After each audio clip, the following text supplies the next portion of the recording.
Tracking the Tropics, powered by Bose Electric, will begin momentarily.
Tracking the Tropics, powered by Bose Electric, will begin momentarily.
Tracking the Tropics, powered by Bose Electric, will begin momentarily.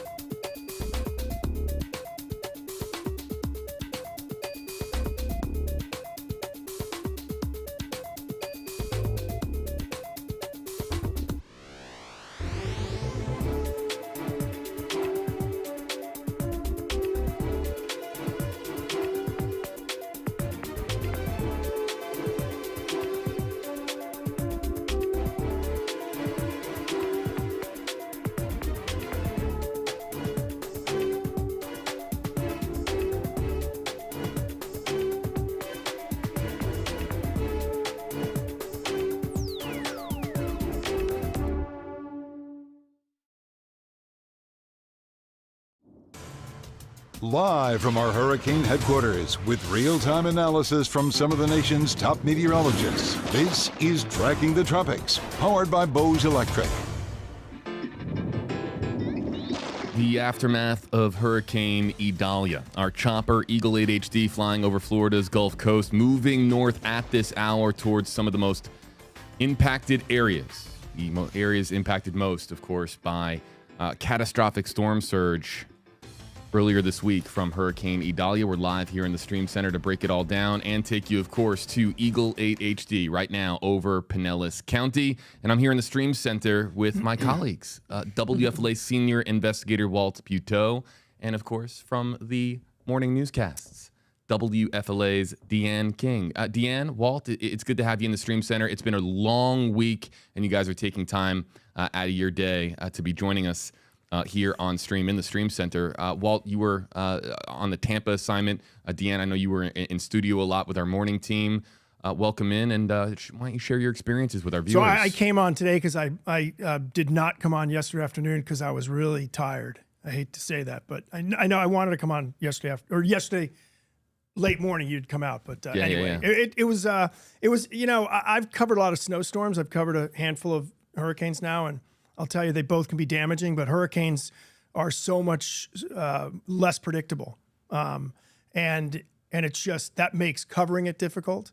And then it, of course, before that, it makes it difficult for the homeowner and the viewer, because the things change. And to me, it seems, and Deanne probably was watching it more than I was because she was here, but it seems like, to me, this one pretty much kept its track, right? One of the to me, from my relative short time here, it seems like this one kept its track as well as any storm that I've seen in recent years. Did it seem like way to you? Yeah, our meteorologists, Lee and Amanda, that's what they were saying. I remember during one of the newscasts, we asked them, what was your biggest surprise? And they say, well, the biggest surprise is the fact that we weren't surprised, because the track itself pretty much stayed its course.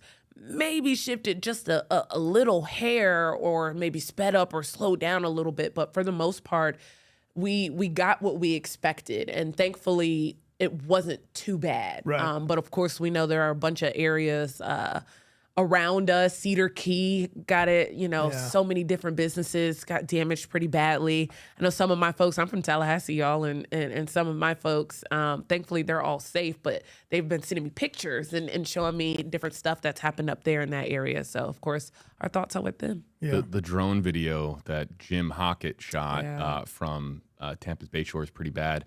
And look, to be completely honest with everybody, some of the worst video might be on this live stream, because so let me explain exactly the plan for this live stream and saying hello to our YouTube live audience. We're going to be engaging our Facebook live audience a little bit later on, saying hi to Q, to Gemini, to Melanie, to B, Team Brittany, one of our great moderators in our comment section. Hello there to you. Welcome back to Tracking the Tropics on WFLA Now. Deanne King, Walt Buteau.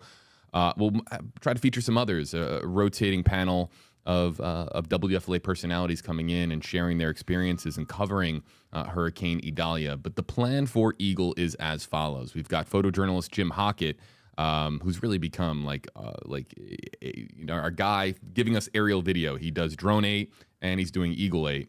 Jim is in the chopper right now providing us with this video, and he is in Pinellas County, and I can give you his exact location.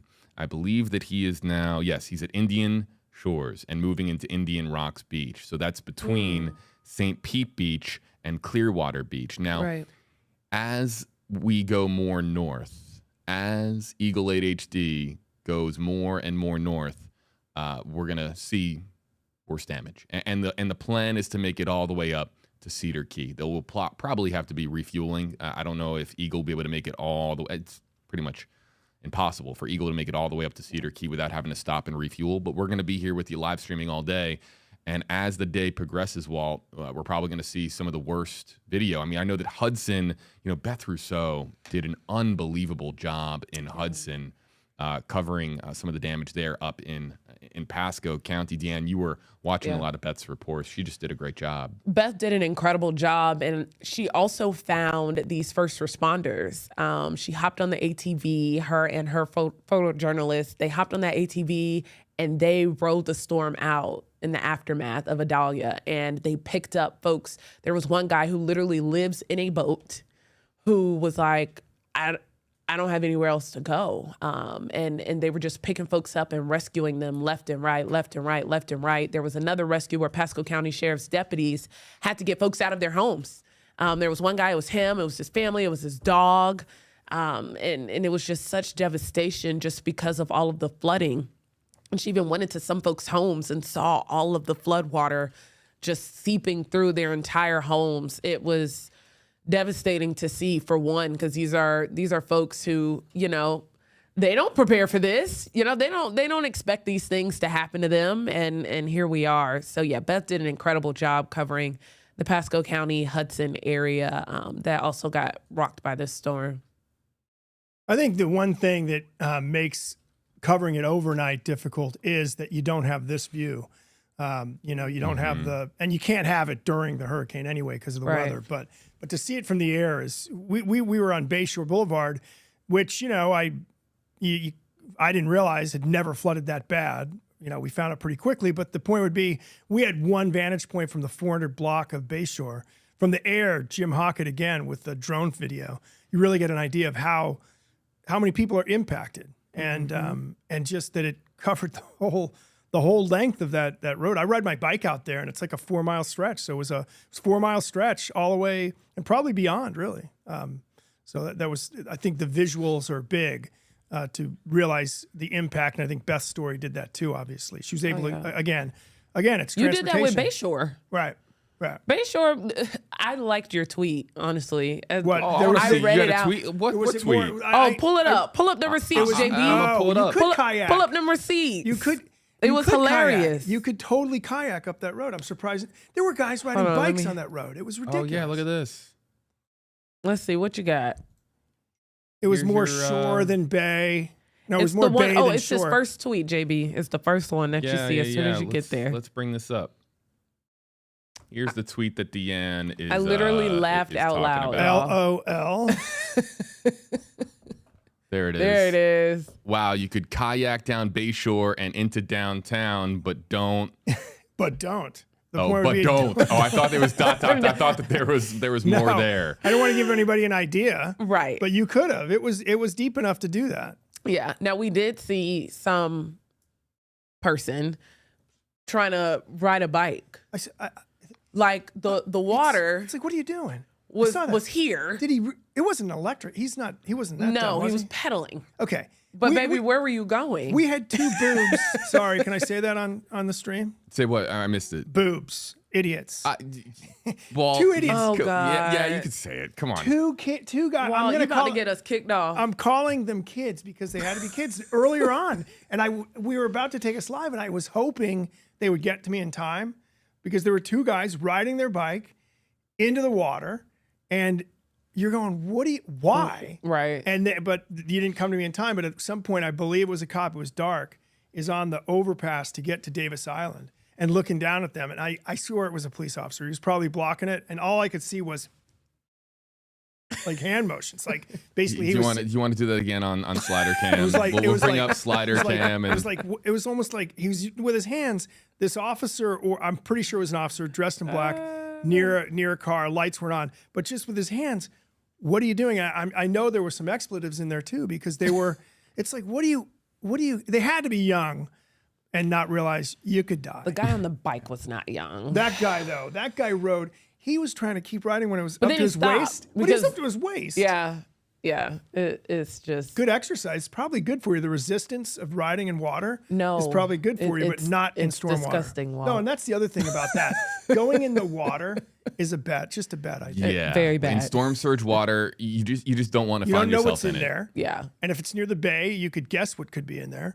And I'll tell you, my shoes, when I got home last night, I couldn't figure out what the smell was, and it was the shoes. And as we're looking here, that is a beach station that they are moving back into position, it would appear.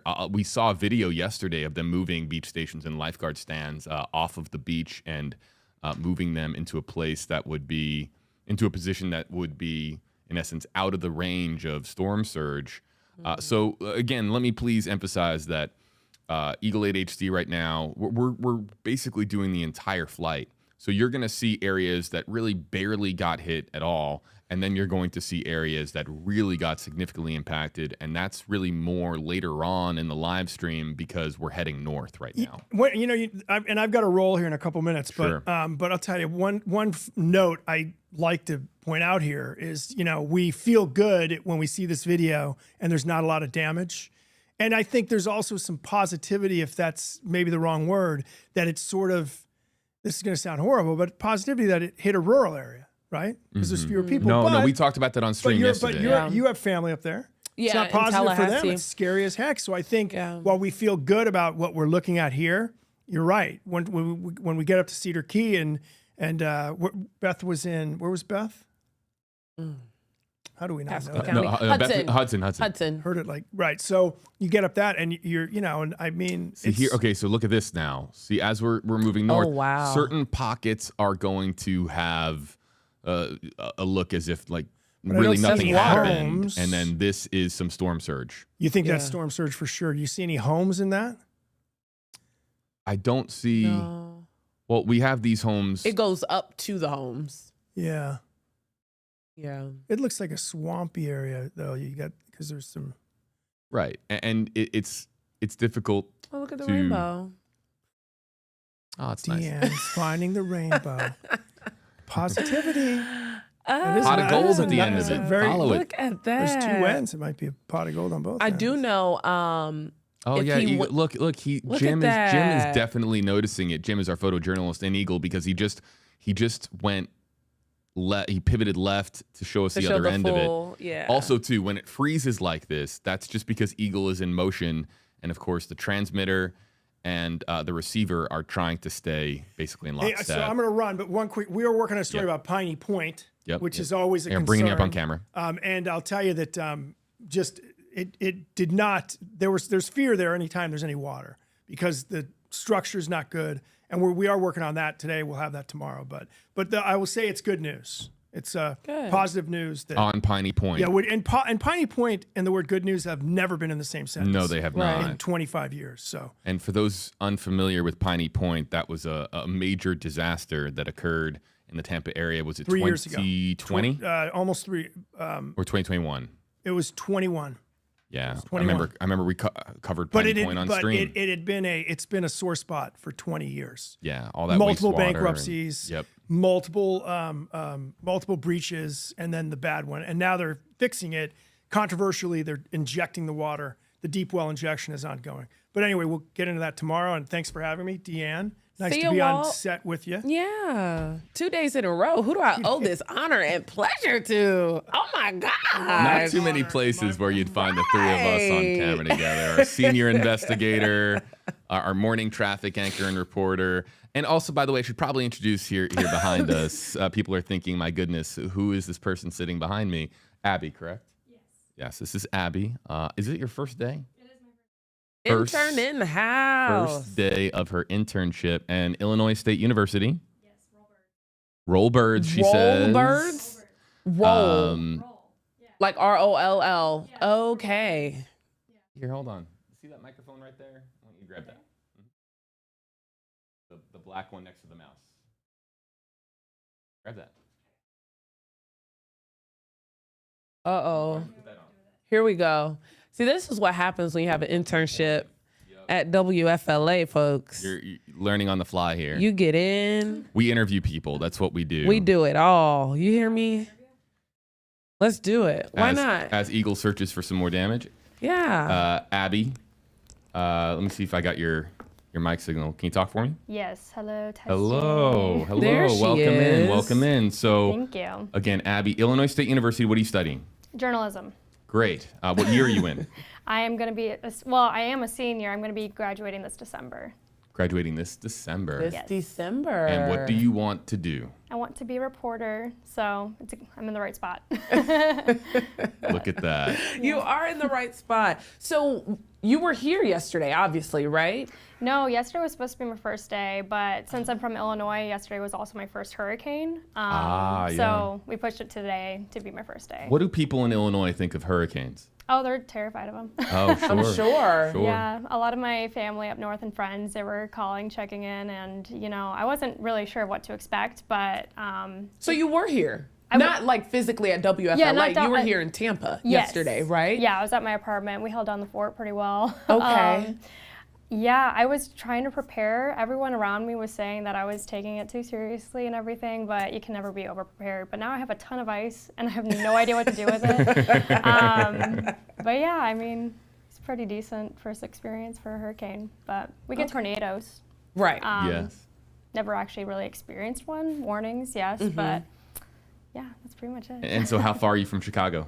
Or growing up as... I'm from Crystal Lake, which is about, I'd say, 40 minutes outside of Chicago. Oh, okay. So really the greater Chicago area is home for you. Yes. Okay. Well, welcome in. Thank you. Did you think on your first day of your internship you'd be on a live stream like this? No, I did not. Yeah.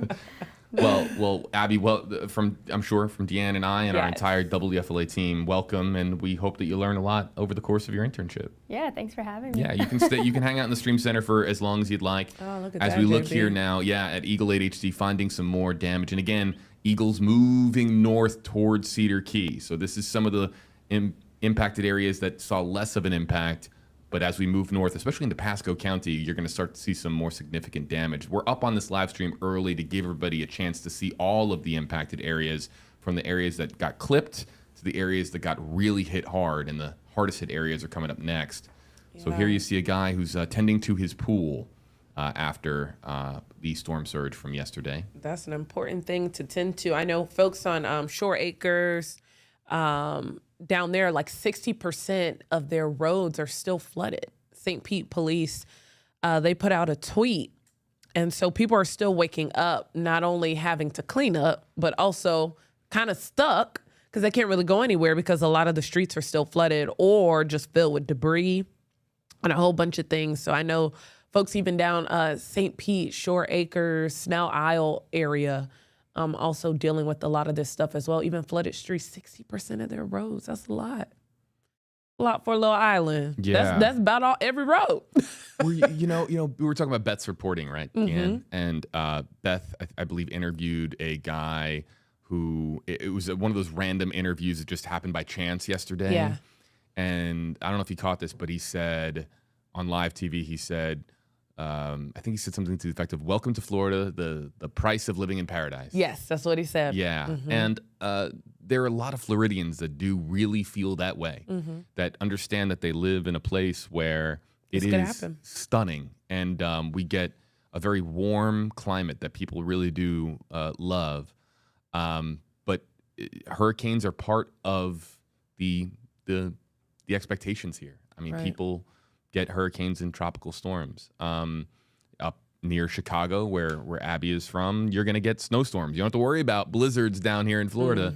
It's just people understand that this is part of living down here. But you just hope, and you talk to people enough, you just hope that it's not your town, your community. When you hear the landfall location of Keaton Beach, or last year with Hurricane Ian, and you're talking about the Fort Myers and Naples area getting hit hard, it's just people that don't want it to ever be their town, of course. Right.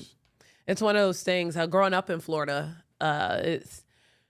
you grow up with hurricanes. So this is a phenomenon that I have lived with my entire life. And it kind of becomes, like you said, JB, like tradition. It's one of those things where it's like, okay, I know I live in Florida. I know it's July, August, September, October. I know this. And then with my birthday being in September, I'm just every year crossing my fingers like, baby, please don't have a hurricane on my birthday. It happened last year, and it's happened so many years throughout my life. But like you said, it's the price that we pay for paradise. And you are right. It's one of those things where you do hope and you pray, like, please don't let it be my town. But then you also still feel for the folks who do get hit. And then what I also love at the end of all of this, we show up. the community, the neighbors, those folks show up. You have the people in their kayaks rowing like, you good, Bob? You good, Mary? Like, you know, come on out. I got you. Do you need a ride? You looking out for one another. Looking out. And I love that about our area. Jim just found that white golf ball looking thing that was not a mini Epcot, folks. That's that's actually usually a weather radar. So I'm not sure. I don't think that was one of ours. That might have been one belonging to the National Weather Service or another agency in town. What area are we in now? Yeah, that's a great. Thank you for asking. It's my job to keep people posted as to where Eagle is. Eagle right now is over. We just moved over Palm Harbor. We're now over Holiday, and we're about to move into Newport Richey. Now, Newport Richey, as we're in Pasco County, one of those places that did see some significant impacts, and then right north of Newport Richey is Hudson, where Beth was, where we saw really significant impacts. So Gulf Boulevard got smacked, like with a whole lot of flooding. Gulf Boulevard, Treasure Island, all throughout that area, it was shut down for a really long time because of all of that flooding and that storm surge that came through. Yeah. And there's going to be waters that have receded a bit over the last 12 hours, of course, really the last 12 to 24 hours. But there are some areas that are still seeing big impacts. And let's not forget, you know, you and I, I'm sure, not being meteorologists, we probably got a crash course on this yesterday, but talking about the difference in how tides impact storm surge, right? Right. And the supermoon getting thrown in there. That was a whole lesson that I hadn't planned on learning these past few days. I know. And that's one of the best parts. People don't understand that. And I know that Abby's back here listening, but one of the best parts about being a reporter or journalist, I'm sure you would agree, is that we are always learning. Oh, every day we become experts in whatever story we're covering. That's right. Yeah. We're learning all the time. I feel like college has never really come to an end because every day we're talking about something else, but we're learning on the go. We're learning as you do, our viewers at home. And we really, I think it's fair to say that we learned a lot about how that floating rock, you know, many thousands of miles away from the earth, how that impacts even hurricanes and the supermoon, the tides impacting storm surge. We've been learning a lot, and we've been talking about that a lot here on stream, Deanne, too. Just our meteorologists kind of breaking it down. Eric, Amanda, Lee, Jeff, Rebecca, doing a really great job. Yeah, we even talked about it a little bit today because, of course, today we got all the beautiful pictures of the blue supermoon and just how that added a whole nother level, technically added a whole few more feet and inches as it relates to those floodwaters because of high tide and because of the hurricane. It was just one thing after another after another. I had mentioned in the newscast this morning how a group of my friends, we were chatting, and we were like, dang, it hasn't rained in a long time. This was Saturday. So I have a thing, and I hope people at home do this as well, where I detach from work. So no, your journalist, me, does not know everything that's going on here or around the world at all times. It doesn't happen. It would not be healthy for me and my life or conducive to my life to do that. So on the weekends, I detach. So I'm at my friend's son's birthday party, and they're like, Deanne, what's going on with this hurricane? I was like, a hurricane?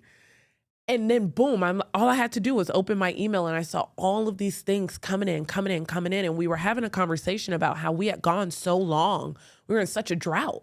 We had gone so long without any rain. And then it was like, oh, y'all want rain?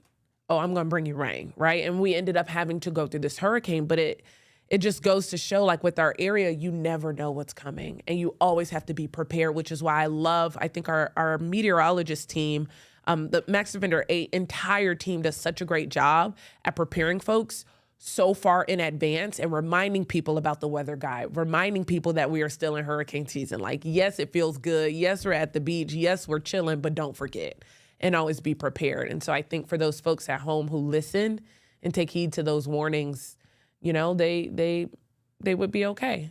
At least fit like the person. Now, their property maybe not, but the person, and hopefully they are doing okay because they actually listen and prepare. Yeah, and people have been watching WFLA News Channel 8 to get the very latest. There have been people who lost power, and then joined our live stream as well because they didn't have power to turn on their televisions. So it's just really important to stay aware here in Florida around the time of a hurricane. People know this, just to stay up to date with their local officials, emergency officials. That can be an enormous difference. And stay up to date here. I actually, my uncle lost power up in Tallahassee. My godparents lost power in Tallahassee. I had a couple cousins who lost power. And I sent them the WFLA Now link. And that's how they stayed informed and aware and just checking in. So platforms like this and being able to have it at the palm of your hand, it's essential. Because if you're still able to at least have a little bit of service, maybe the Wi-Fi's down, but maybe your service is still working a little bit and you're able to kind of get some of these streams, it's a great way to stay informed, especially during a storm. And great job. They loved you. Oh, JB. Well, Dan, I'm sure that everyone loves you and Avery and Chris and Lee and Amanda. Thank you you. guys do an incredible job. Beth and We had Beth, Chloe, Trevor, the whole Melissa. morning squad, A squad, B squad, right? Or blue or red? We were red squad all the way. Red squad, the red team at WFLA, really doing a phenomenal job. Deanne, I promised I would get you out of here by 11:30, Yes. or I think it was even earlier than that. I appreciate you stopping in, everybody. Thank you for having me. Give Deanne in our comment section a big clapping emoji or a Yay. thumbs up. I can't even see our comment section. They've been talking about me? Yeah, go check out the comment section on YouTube Live. Oh, okay, let me go look. Go check Before it I out. leave, let me see if I need to talk to somebody on here. Welcome to most people who watch me, they know I'll call you out. Welcome to Hudson, Florida, everybody. So now we're getting to some of the areas that we were having live reports from yesterday. And Eagle is moving into some of the areas now in Hudson that saw. And look, you can see a little bit here.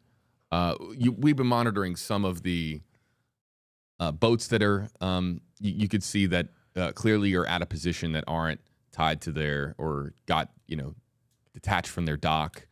We saw a little bit of that a moment ago. And so Eagle is, we're following Eagle's progress here, but they're moving over Hudson. But here's what I really wanted to emphasize for a moment. People think about Florida's Gulf Coast and they think about the picturesque beaches, but also at the same time, there's a lot of marshy areas of Florida's Gulf Coast, especially up towards the Big Bend, where we're getting closer to right now. And so this isn't that Margaritaville beach paradise that people are used to seeing when you look at Miami or Clearwater or other sections of Southwest Florida. We're going to see some of Florida's marshy coast areas, and we're starting to see that here on this live stream. Yes, we are. Well, hello to everyone who has said, hey, hashtag, hey, Deanne. Hello to you all. I saw someone, Sean Robinson, a fellow Tallahassee native. A lot of their family lost power as well. JB, I think the worst thing you could have told me was to open these comments. Because what is going on in here? Oh, yeah. Yep. What? Welcome to streaming, Deanne. People. Yeah, JB, this has to be your job because there is no way. There's no way. These are my friends. Welcome to my some are your friends. Some haters.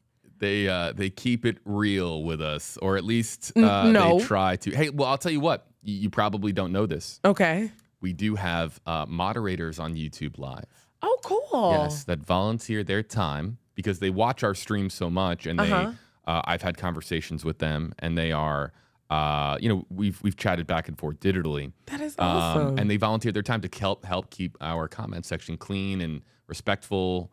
And so they do a really great job. Well, we love them. Those, JB, those are your friends. Them, yes. Team Brittany. Yes. Team Brittany is one of them. One of our moderators. Hey, I was like, oh, because her name looks a little different. Mm-hmm. Okay, we love that. Well, thank y'all. Thank you, JB, for having me. Appreciate it. Fun. We'll hit the applause button for Deanne. Oh, thank you. Wait, I didn't hear it. Oh, there we go. Yeah, you got it. Thanks so much for stopping in. Thanks for having me. Y'all stay safe out there. Deanne King, everybody. They can see my flats. Yeah. That's called Slider Cam. Deanne King, everybody, who was nice enough to come on in and join us for our streaming coverage. Let's go back to Eagle 8 HD. That's what you're here for. And show you some of the areas now that we are currently flying over. And I'll get you an updated location with Eagle. This is Hernando Beach. And this community, we're right next to the Weeki Wachee Preserve.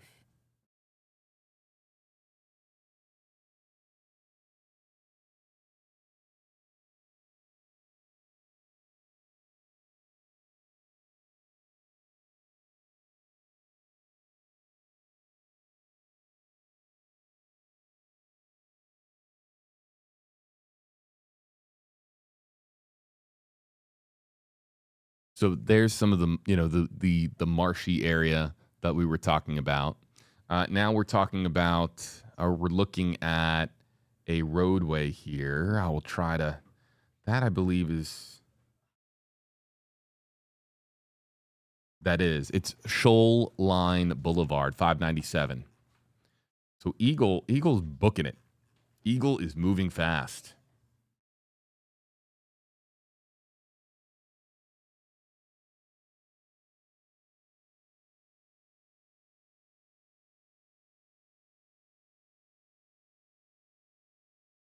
This community now, this is Weeki Wachee Gardens.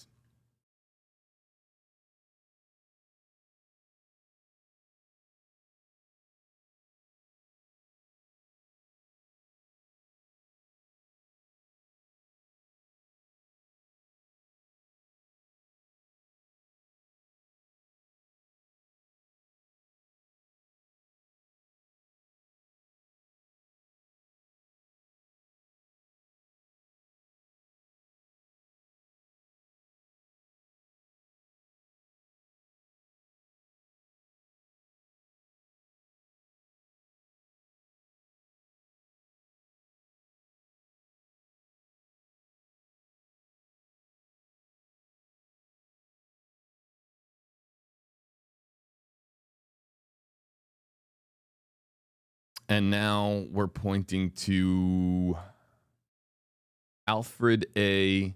McKeithen Pine Island Park. Let me point out something here, folks. I would like to take an opportunity to share.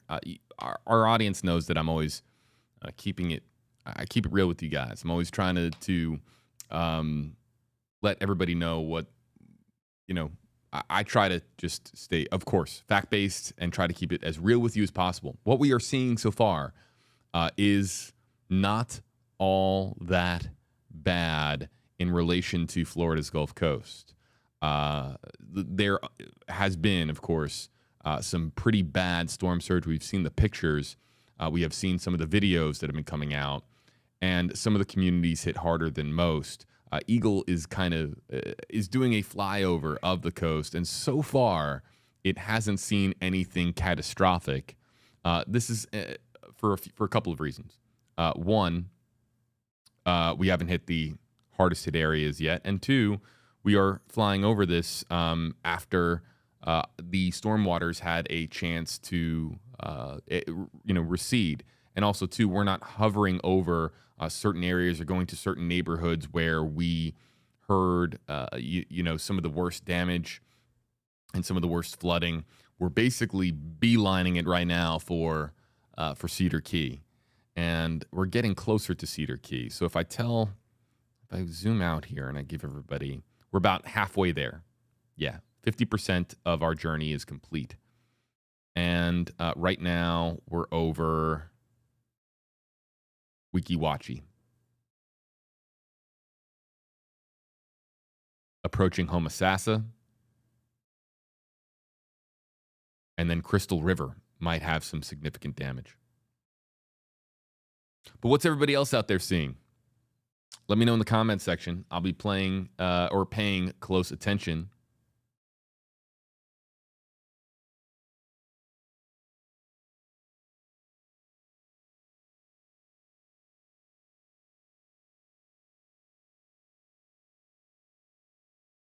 Saying hello to Courtney, to Frank, to Sharon, Stephanie, Cheryl. It was a bit humorous hearing Deanne learn about YouTube comments for the first time and about YouTube Live, because of course it's gonna be a mix of comments on our YouTube Live comment section. You're gonna have the people that are gonna participate with us interactively. You're gonna have people that are gonna go off on tangents. That's live streaming, and I'm used to it. But then you have Deanne, who comes in from broadcast television, and she sees a little bit of the scrolling YouTube Live comment section and gets a better idea as to what a comment section could look like. I think you guys are pretty well behaved today. I'm not seeing too much bad behavior out there.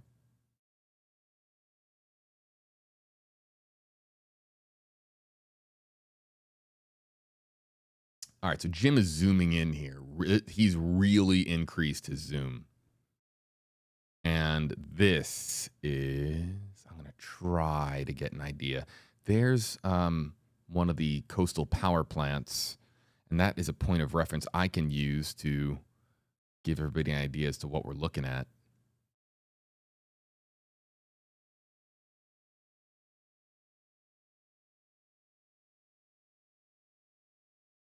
But wow, Eagle's making great time, great progress. Really is. We didn't know, and I think part of the reason for that is because Eagle was going to stop and circle over certain areas that really showed obvious signs of catastrophic storm surge, and we just haven't seen,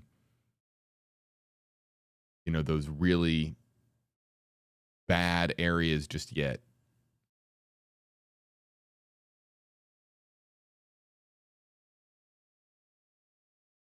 Also, too, everything is relative, right?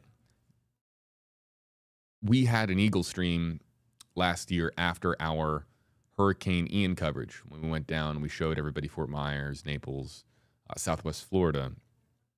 That video was some of the most chilling video I've ever seen from the air after a hurricane, because of just really the boats were, and some of the leveled neighborhoods. I say leveled neighborhoods, I mean just some homes were just flooded out. Just tons of water, penetrating all of these neighborhoods, and the boats piled up on one another by Mother Nature. I mean, that was video that made me sit back in my seat and go, my goodness, I've never seen anything like that. So far here, we haven't gotten to that point where we have seen that that level of destruction. But again, we haven't reached the impact area. We keep talking about Cedar Key, but Cedar Key was a couple dozen miles east of where landfall occurred in Keaton Beach. So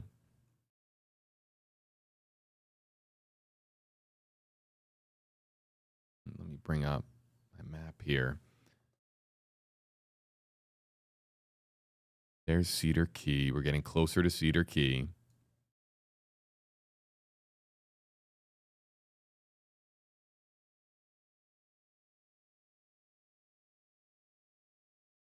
Keaton Beach. It's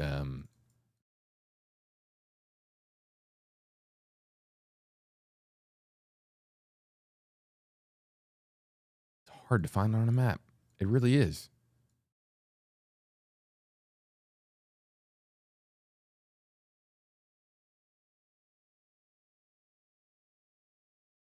There's the Swanee River.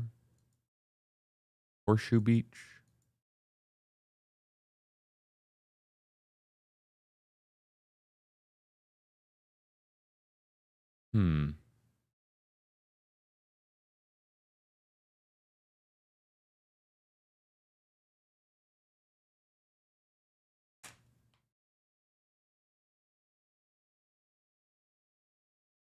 Being told that we're going to be joined by meteorologist Amanda Hawley in about 15 minutes.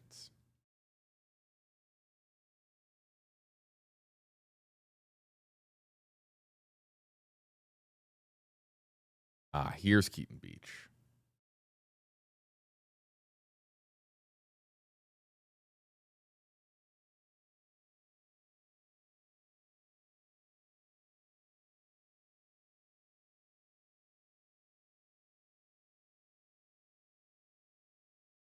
And I'm looking at a map, folks. I'm not saying that this eagle is over Keaton Beach. Apologies.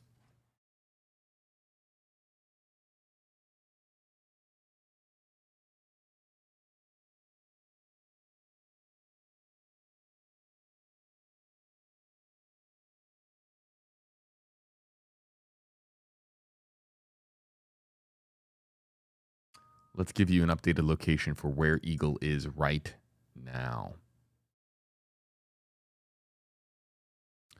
Sometimes Jim will zoom in on water towers and give us a locator.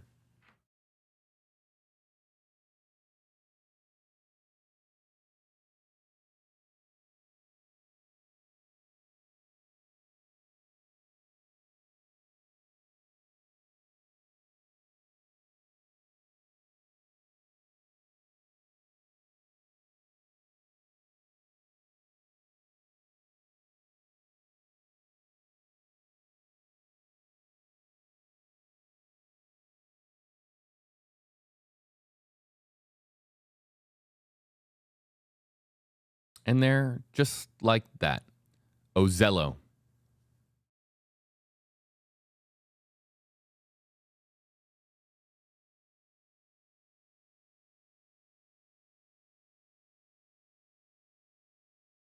This is Ozello, Florida. And up next is Crystal River, a very popular area for people to go tubing, boating, just having fun. In general, Crystal River is considered to be a really fun spot. Here you can see what appears to be an area that was hit by storm surge, at least. And it's difficult to say just how much based on any storm waters receding, but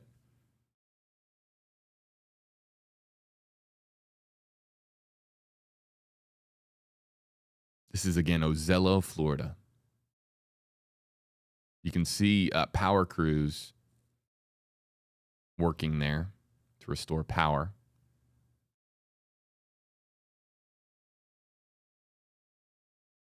How about a shout out for all the linemen out there? Right there. They're there on your screen, folks. And we have heard Jeff Patterson is up in Cedar Key, and he is reporting that a lot of Cedar Key has already had their power restored. Lights are coming back on there. And, you know, the power crews still have a good amount of work to do to get everybody back up and running. But the response has been swift so far in many neighborhoods. And look, if you're in one of those neighborhoods where you're still waiting for your power to get turned back on, it's probably very frustrating for a news guy like me to be telling you that, you know, the response has been swift. But overall, there's been reports of power crews moving very, very quickly and getting things back up and running in certain spots. So Jim is circling. He has now made a big circle over Ozello Trail. This is an area, as we understand it, experienced significant storm surge. Here we have some folks working in a garage. I don't know if are those power crews? Looks like it, or no.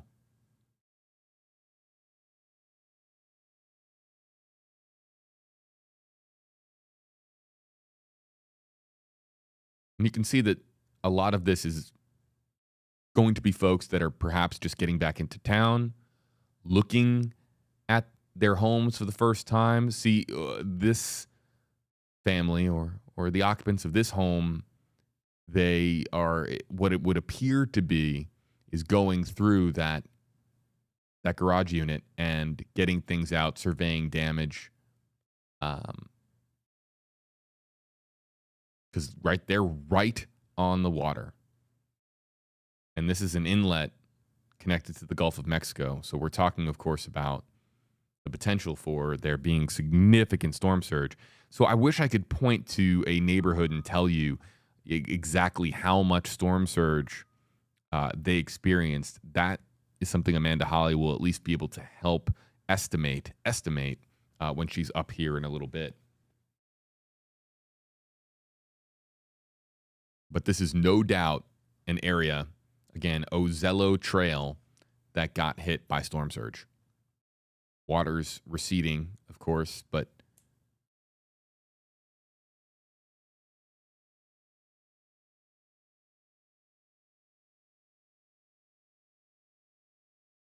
there you can see boat ramp to the inlet.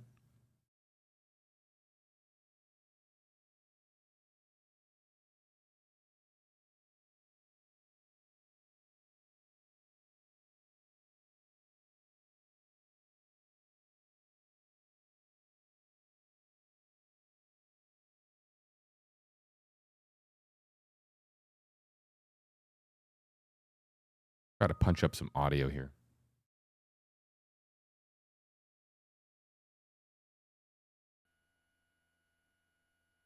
You might be able to hear from Jim in a little bit, actually.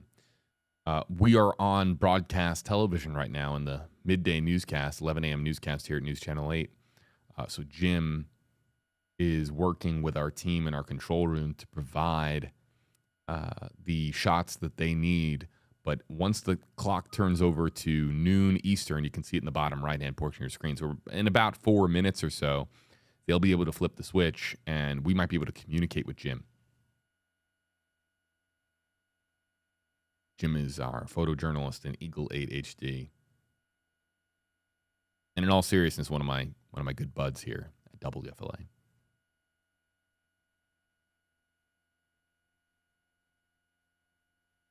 Tail cam's up, which means Jim is moving to Eagle to base, be advised, we're going to get fuel.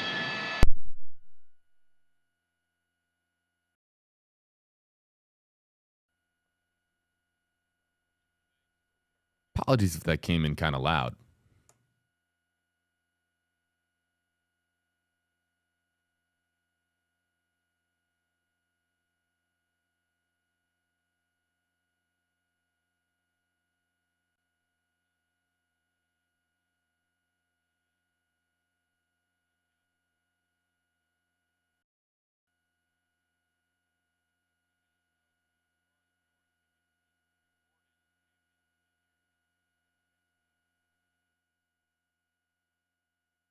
Okay.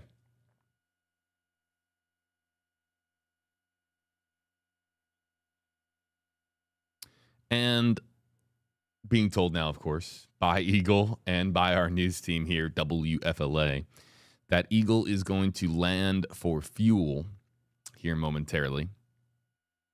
We'll follow them in.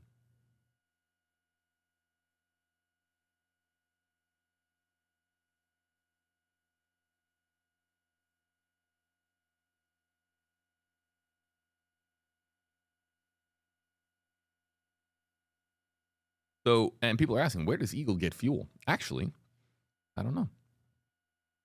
I don't. And it's because we're outside the coverage area now. So we know the fuel spots in Tampa Bay. But the pilot, and I don't know if this is Mickey or who it might be, but today, I don't have a... Actually, I might be able to get you a pilot name. Shout out the pilot for Eagle today.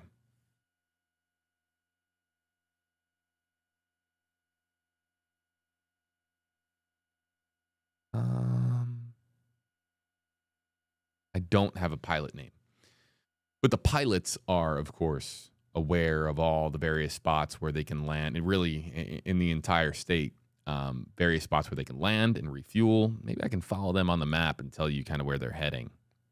There might be an airstrip nearby or a small airfield.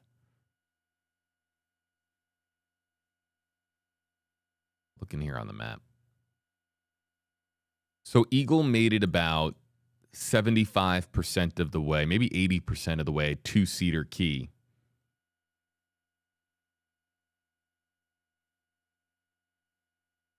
And then had to stop for fuel. And they might go beyond Cedar Key, and they might go up into Swanee, because the Swanee River, of course, goes all the way up, you know, towards, I mean, if you follow the Swanee River, it goes all the way to, goes pretty far inland through Brantford.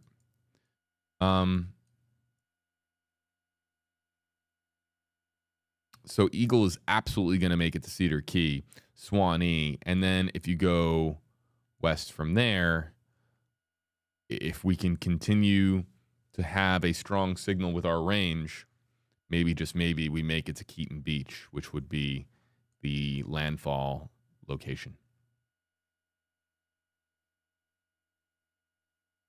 So as we follow Eagle 8HD in for fuel, how's everybody doing out there? Hopefully everybody's doing okay.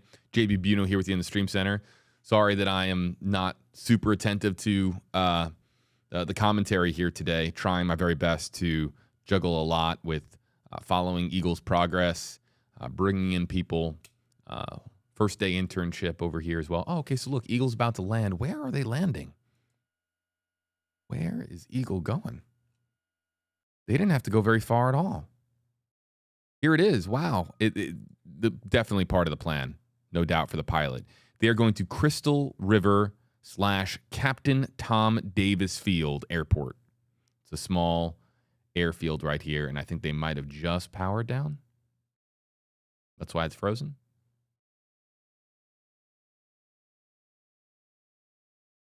No, we just lost signal. At this range from our receiver in Tampa, the lower the elevation, the more difficult it is to maintain signal. So as Eagle was coming into land, the signal cut out. It's a line of sight thing. So it's got to be basically, there's a transmitter on Eagle that fires the signal back to the Tampa Bay area. And as we get farther away from the viewing area, and as Eagle gets lower, it becomes exponentially more difficult to maintain a signal. So when Eagle goes farther away from the coverage area, they can increase elevation to increase signal strength. Just a little bit of inside baseball here, but that's kind of how this works. I only know because I spend a lot of time with our engineers, and they explain this stuff to me. As far as how a microwave signal goes from one place to another. So yes, can confirm that Eagle has landed, and they are getting ready, of course, for the second part of their journey, which will be the one where they go to the areas hit hardest by Hurricane Idalia. All right, so to the comment section. Cloud Castles wants to know how long is the refueling process. I think Eagle is usually can refuel, landing, refueling, bathroom break, get a bottle of water or something, all that stuff. Probably you're back up in the air. It can range somewhere in the area of 20 to 30 minutes if they're moving pretty quickly.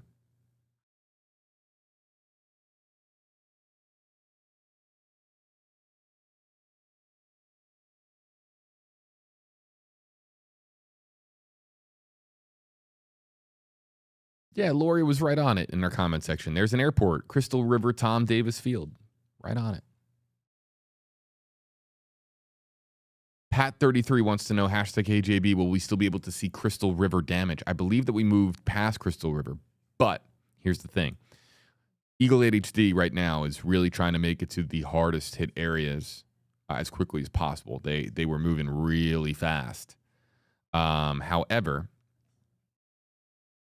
there's a really good chance that on the way back, they're going to hit some of the areas that they didn't hit on the way up. Does that make sense? They've kind of zigzagged a bit.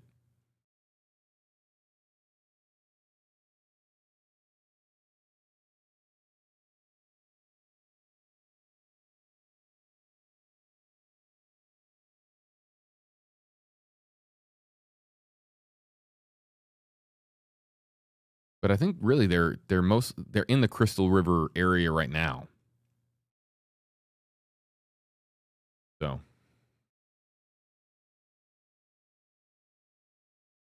as Jim goes back up in Eagle with our Eagle 8 HD pilot, they might be able to survey Crystal River a little bit more as well.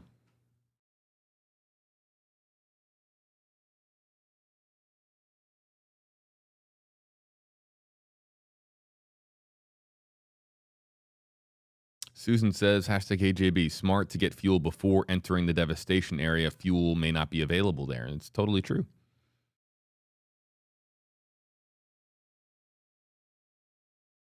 Resources, you don't know what the resources are like in the areas hit hardest. But a pilot, of course, is going to check ahead of time to make sure that they can refuel in a various spot. This is all done and planned out ahead of time. So it's a two-person squad in Eagle. We have Jim Hockett, our photojournalist. He's in charge of not just shooting the video, but transmitting and recording video locally on the aircraft. And then as well, you have the pilot who's in charge, of course, of navigating that aircraft, doing so safely, communicating with other aircraft in the area, especially in the aftermath of a landfall event. There could be other news choppers in the area, so just keeping your head on a swivel, of course, and making sure that you're mindful of other air traffic. And then, of course, having a flight plan and knowing where your fuel options are, because these flights can take twists and turns. Sometimes you'll get a call and you'll hear of an area and you want to go in this direction, and you would deviate a bit from the overall, maybe an initial flight plan of you're going to go to this spot and come back.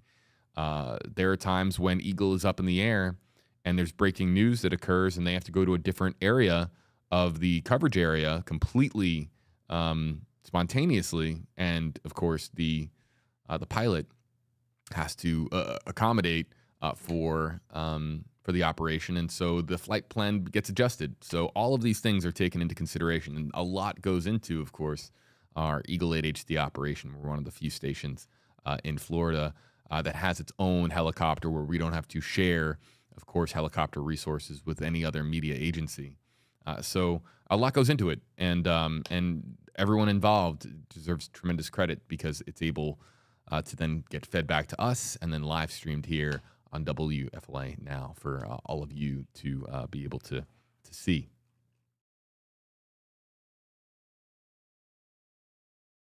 Yeah, Judy Joby says Eagle 8 HD is right here. Let me just bring up the interactive widget so that I can just pop up comments with #AJB. So starting now, if you use #AJB, I can just pop up your comments.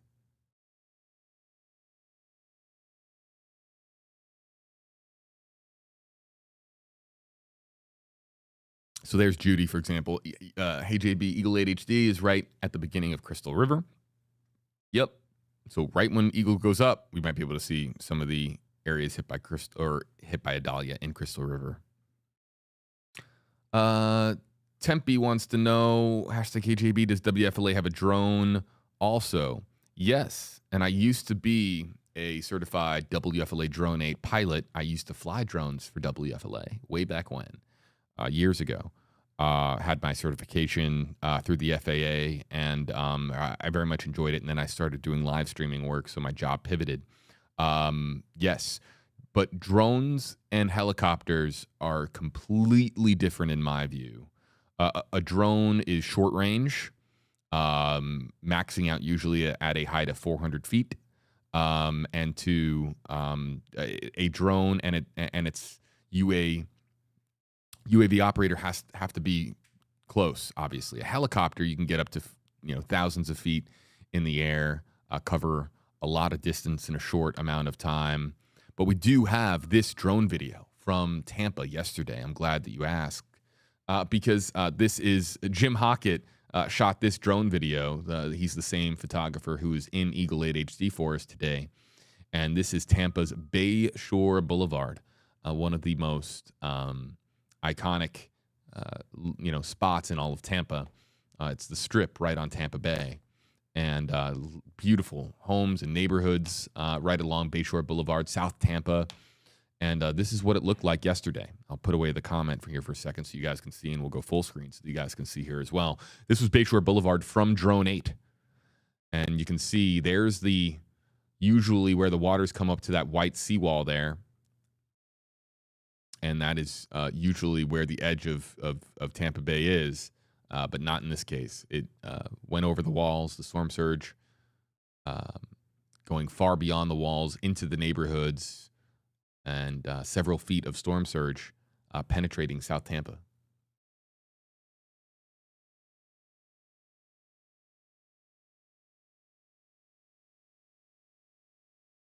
So this was yesterday. I want to make sure that I emphasize that. There is no timestamp on the video. If you use hashtag HeyJB, I can spotlight your comment, your question on screen. T-Wee, are we going to see Anna Maria Island? I want to just see if we, if we're going to make it to Anna Maria. We did not go south towards Bradenton Beach, Anna Maria Island, Longboat Key. We didn't make it down there, and I don't think that we're going to on this flight. No. So the answer to that is no.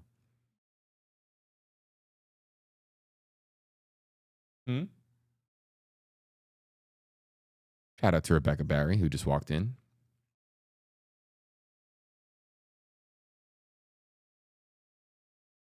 Stephanie wants to know, can you see Taylor County? I mean, that's pretty much the direction that we're heading, Stephanie. Now, are we going to make it all the way there? Not sure. Will our signal reach there? I'm not sure. Our helicopter has to maintain a line of sight signal with Tampa Bay. It's think about like a big line of string, right? That string has to be able to reach from the helicopter to our receivers in Tampa Bay. And so if the curvature of the earth, or if really anything gets in the line's path that interrupts the signal goes out. So because of the curvature of the earth, because, of course, of microwave technology and the limitations that it possesses, we're not sure if we're going to make it all the way. I think we're going to Stephanie, into Taylor County. I think we might. I think we'll get to the Swanee River, and I think we might get close to southern Taylor County, but we're going to find out. And I don't know if that's part of the flight plan at this moment.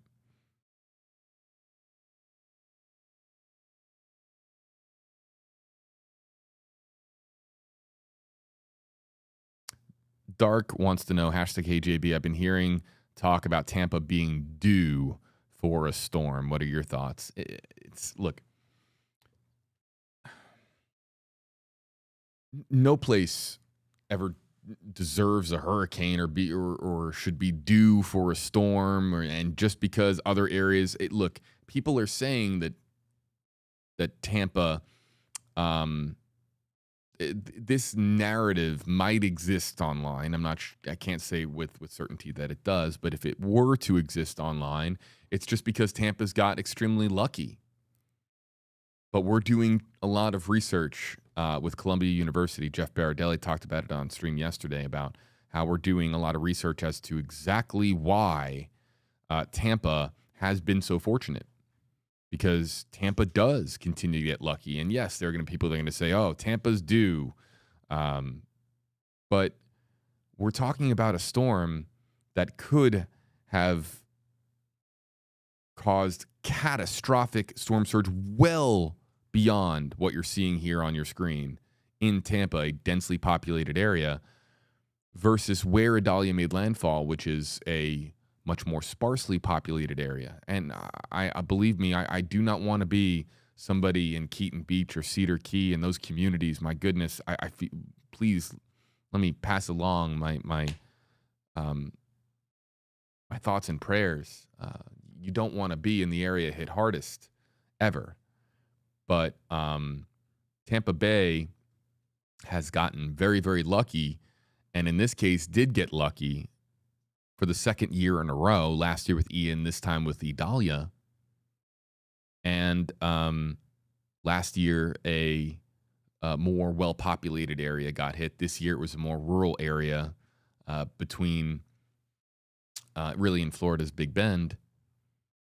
But to say that Tampa's due for a storm, no one's ever due for a storm. That's not. I don't look at it that way. I don't look at it that way.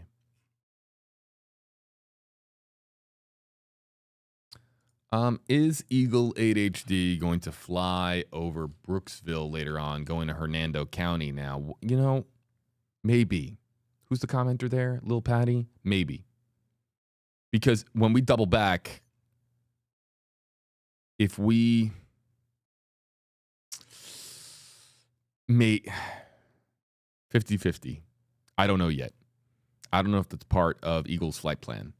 I mean, when they come back down, are they going to go that far inland? I know that people in Brooksville did get hit, but I don't know. If you're just joining us, folks, on Tracking the Tropics, Eagle 8HD is refueling, and we'll be back up in the air probably in the next 15 or so minutes.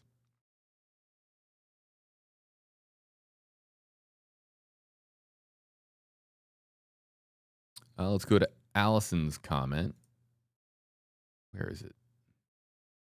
Allison says, #KJB, I've been watching you from South Florida since Sunday night. Thank you so much for all the live streams. A hurricane sucks, no matter who or where it hits. Couldn't agree more, Allison. Thank you for the kind words, but I couldn't agree more. You never want an area being due is just not the way to look at it. Hurricanes are spontaneous, and there is, of course, science with their movement. And that's why our meteorologists are able to predict their patterns and how they're able to form and where they're going to go, and quite literally look into the crystal ball into the future and tell us where they're going to go next. But there was a 3 or 4 year stretch where Louisiana just got battered by storm after storm after storm. And that's not because of any other reason, just other than just really just bad luck. I mean, these storms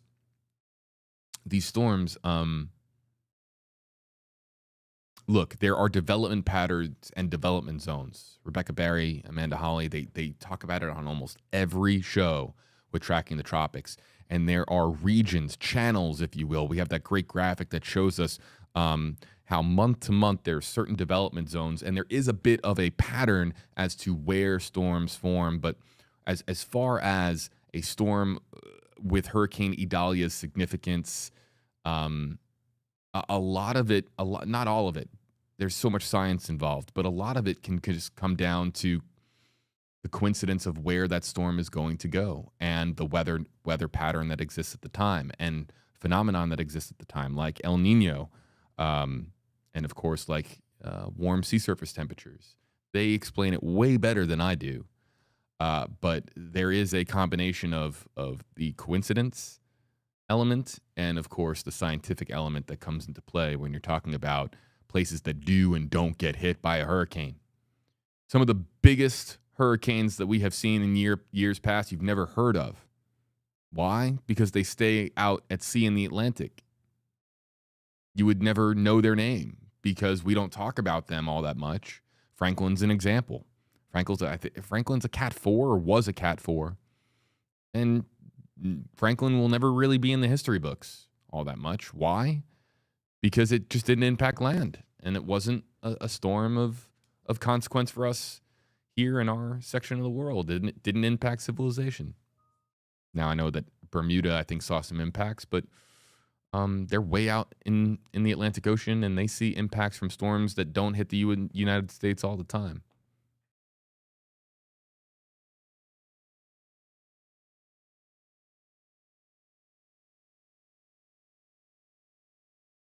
Wow, that's a really great question, Paul.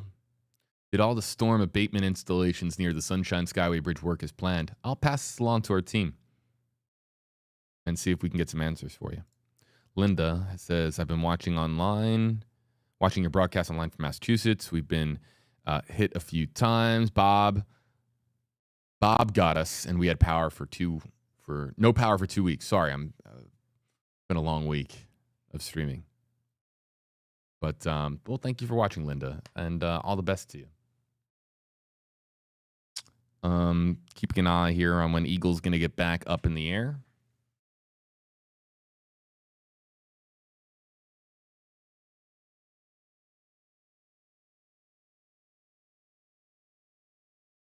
Again, I've activated the queue so that the only comments that I see are with hashtag HeyJB.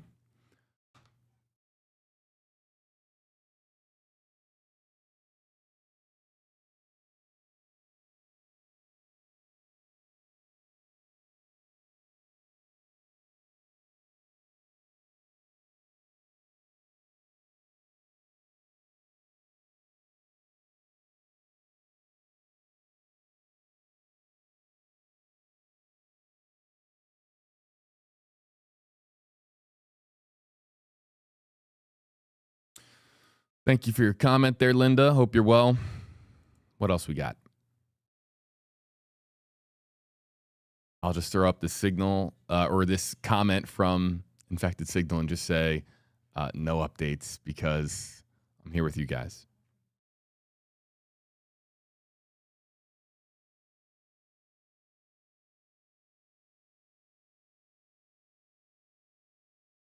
Sea Sprite, hashtag HeyJB. Storm surge could have been worse here in Tampa Bay region, and it has been living here since the 70s. Hurricane Idalia in 85, and no name storm in March of 93, much worse. Wow. I want to look up Hurricane Idalia. Thanks for sharing, Sea Sprite. That's yeah, I want to see its path. So Elena. Wow. Elena's path in 85 was interesting. You familiar with Hurricane Idalia?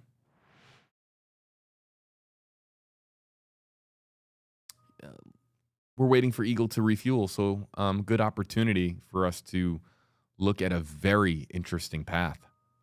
I don't know if I can bring it up on screen, but everybody, meteorologist Amanda Holly.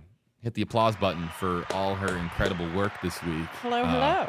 Keeping people safe on WFLA News Channel 8.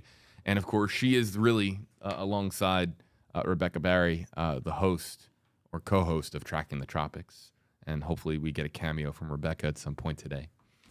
They're the engine that makes the show go. I'm just here pressing the buttons when they have to do work on broadcast television.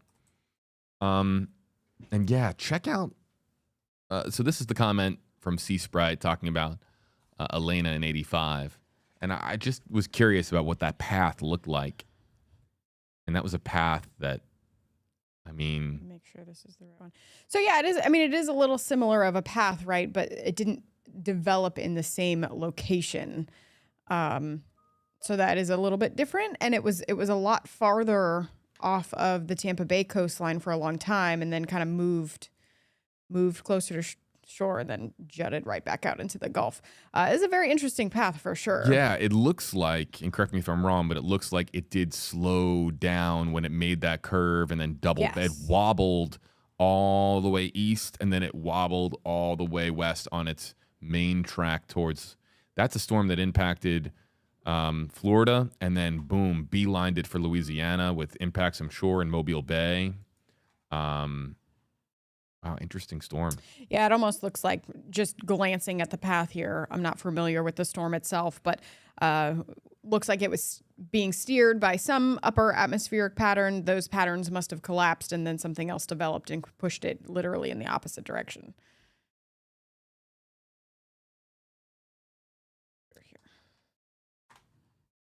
Let's see here.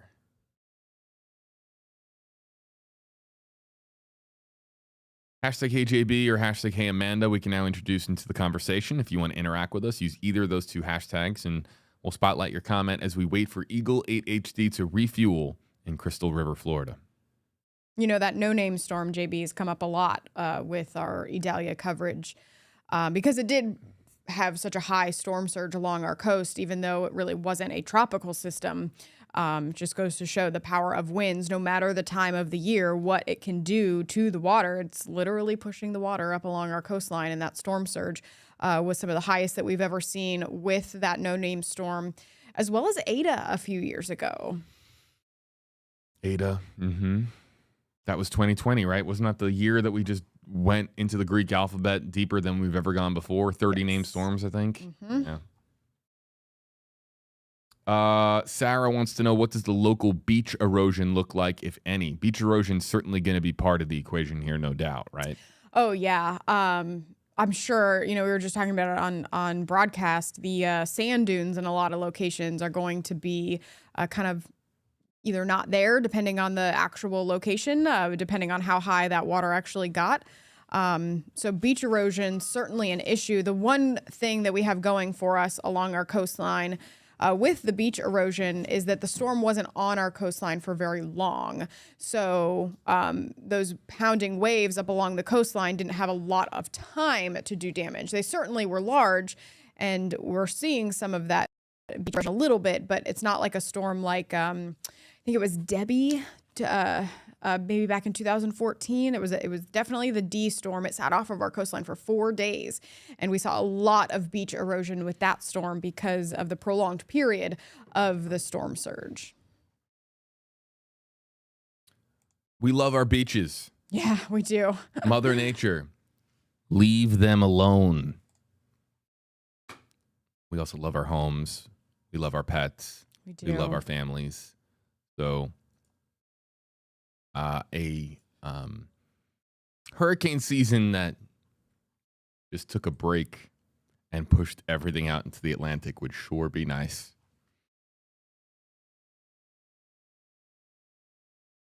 All right, other hashtag HeyJB or hashtag HeyAmanda comments or questions. I'll just ask this to both of us. Do we get any rest?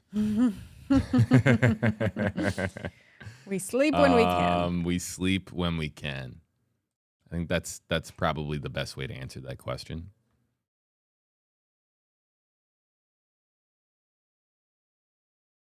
Stephanie says, I think it's important to note that Fort Myers was well outside the cone. We barely got 15-mile-per-hour winds, and downtown Fort Myers is flooded, and the streets are closed along the river.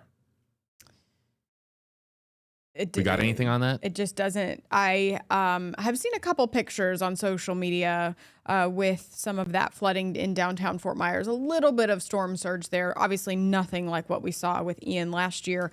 But again, it just doesn't take much to produce that storm surge. Those winds, for any prolonged period of time on shore, you know, it's going to push that water up along the coastline. Everyone, Rebecca Barry. Woo-woo. These, true story. This is a secret that I'll share. These are like two of my favorite people in this building.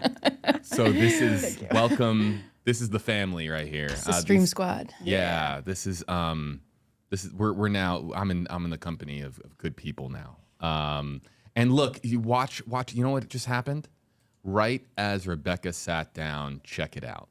Eagle's coming back up, isn't it? Oh, I hit the touch screen and I hit the wrong button. There it is. Yay! Eagle is back in the air over Crystal River. Rebecca, how are you?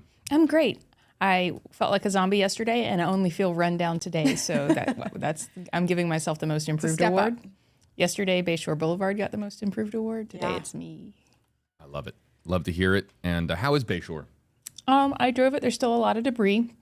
And I do think that we'll still have a little bit of water intrusion at times of high tide, but we see that often. Yeah, I mean, we still have the full supermoon, right? Yeah. And it is so again, a supermoon, the closest to the Earth all year long. And this supermoon, we're in the middle of 4 supermoons in a row, but this particular supermoon is the closest one.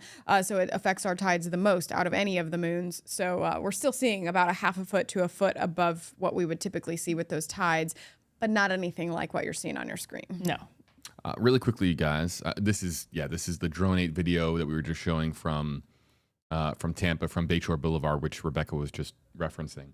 But really quickly, I just want to try a comms check with Eagle and see if Eagle 8 HD can hear me. Jim Hockett checking in, Stream Center to Eagle. You got me?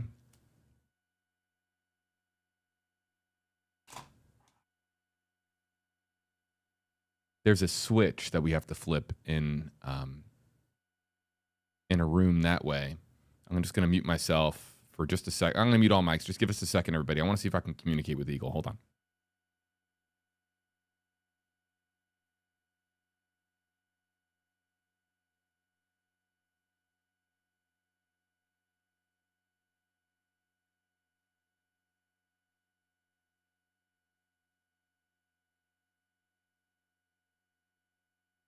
Okay, mic's back up. And we're going to attempt again. Let's see if we can communicate with Eagle 8 HD. Jim Hockett? Hey, go ahead, JB. Jim, how are you? I'm doing pretty good. How are you? We're good. We're good. Your location now is at Crystal River? Yeah. Well, we just left Crystal River Airport. We're getting ready to fly past the power plant up here. We are heading north toward Cedar Key. And the plan is to go to Cedar Key. Are you going to try to go north of Cedar Key, or are you just kind of figuring it out as you go? That is above my pay grade. I will do whatever they tell me to do. Some people were asking about some of the areas even west of Cedar Key, and I explained to them that it all comes down to signal and what we can maintain. Jim, I'm going to leave your channel open on audio. So if you ever want to pop in and you're on with Amanda and Rebecca, and I'm just going to confirm, Amanda and Rebecca, you can hear Jim, correct? Yes. Well, and just through that, but yes. Yeah, and Jim, and can you hear Amanda and Rebecca, guys? Say hello. Yep, Hello, I hear hello, everybody hello. great. Hey, guys, how are you? Good. Yeah, hopefully the signal will hold out for us. There was some concern about that being so far north that we wouldn't be able to get a signal, but we'll wait and see. Hopefully you guys will be able to see us when we get up that far. Jim, before I know that you're going to turn the camera around and start showing us your journey, but before you do that, why don't you just give us a quick recap, just some of the things that you noted on the first leg of your journey as you started down in St. Pete Beach, moved your way all the way up through Hudson and to Crystal River. What were some of the things that you were noticing from Eagle? Well, you know, compared to last year when we flew down to Fort Myers Beach area after Ian, it was night and day. I mean, when we flew down there, the damage and the destruction was obvious from the moment we got there. It was not hard to find any damage. Whereas this time, because it was a water event and not a wind event, most of the damage is internal, you know, because of flooding. People are going to see damage inside of their homes. You're not seeing a lot of damage outside. You're not seeing, destroyed buildings. You're not seeing flat neighborhoods like we saw down in Fort Myers. So from the air, right now, today, at first glance, it might look normal. Traffic's moving normal. There's no flooded streets. The water is high. The tides are high. The water on the coastline is almost up to the buildings. Not much of a beach right now. Water in canals is pretty high, right up to the top of the seawalls, but not in homes, not on streets. So for us, it's been kind of hard to really see or find any major damage. I've seen some sailboats in the Gulfport area washed up on the shore because of the high tide, because of the storm surge. But visually, for damage from the air, there isn't much to see from the air. Which could change as we get closer to Cedar Key. And we're following you, everybody.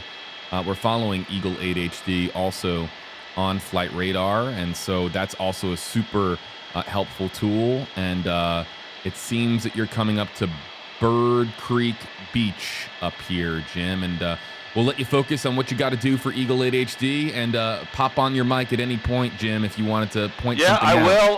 Hopefully this weather will hold out on us too. We had some storms up in Cedar Key Hopefully they'll blow through before we get there. But we will let you know when we get close. And then we'll check out what, yeah, we are expecting to see more actual physical damage up that way than what we've been seeing south. And Jim, you and I also too, your elevation, what's your elevation currently? You're out, I'm sorry, your altitude. We're at about 1,000 feet right now. Hang on here, I'll show you something real quick as we're flying by. Let me punch up the nose camera. I mean, you can see there are some like homes down here. But you could tell there wasn't much wind damage at all. They might have gotten some flooding, but this was not a wind storm, at least for our area.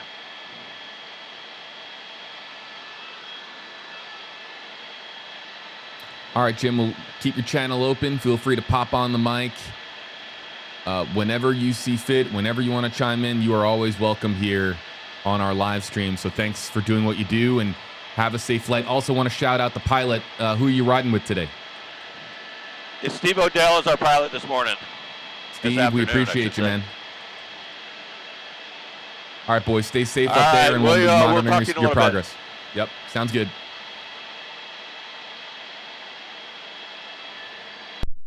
All right, here with meteorologist Amanda Hawley, Rebecca Barry, and we're here to just provide context. Jim was very consistent in what he said earlier with what I was talking about as we moved up through Pinellas and Hudson. It was difficult to see any storm damage from the air because a lot of storm water is receding, and again, a lot of that damage being internal to homes and homes that are going to have to get repaired or rebuilt. As we get more north here, we will likely see more from Eagle 8 HD. But even then, storm waters have been receding. Can you guys explain what we're looking at here?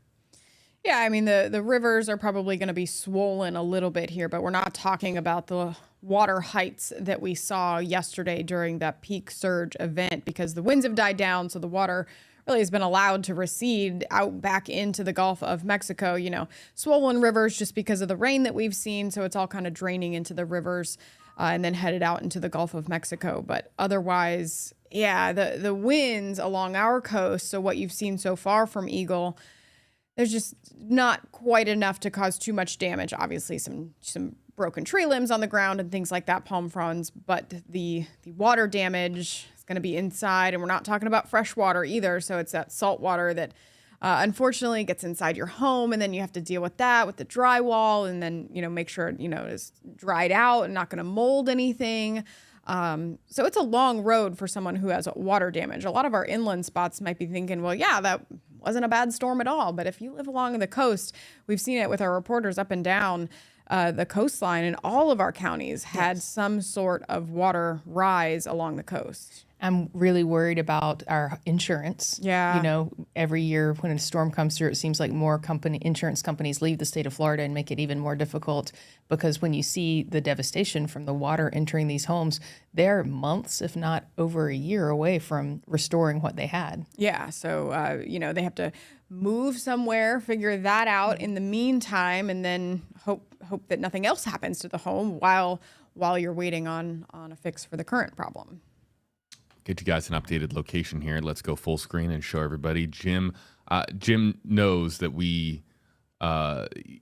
he's going to be, I know he's eyeing this water tower to give us a locator, because water towers obviously usually will have the town on them.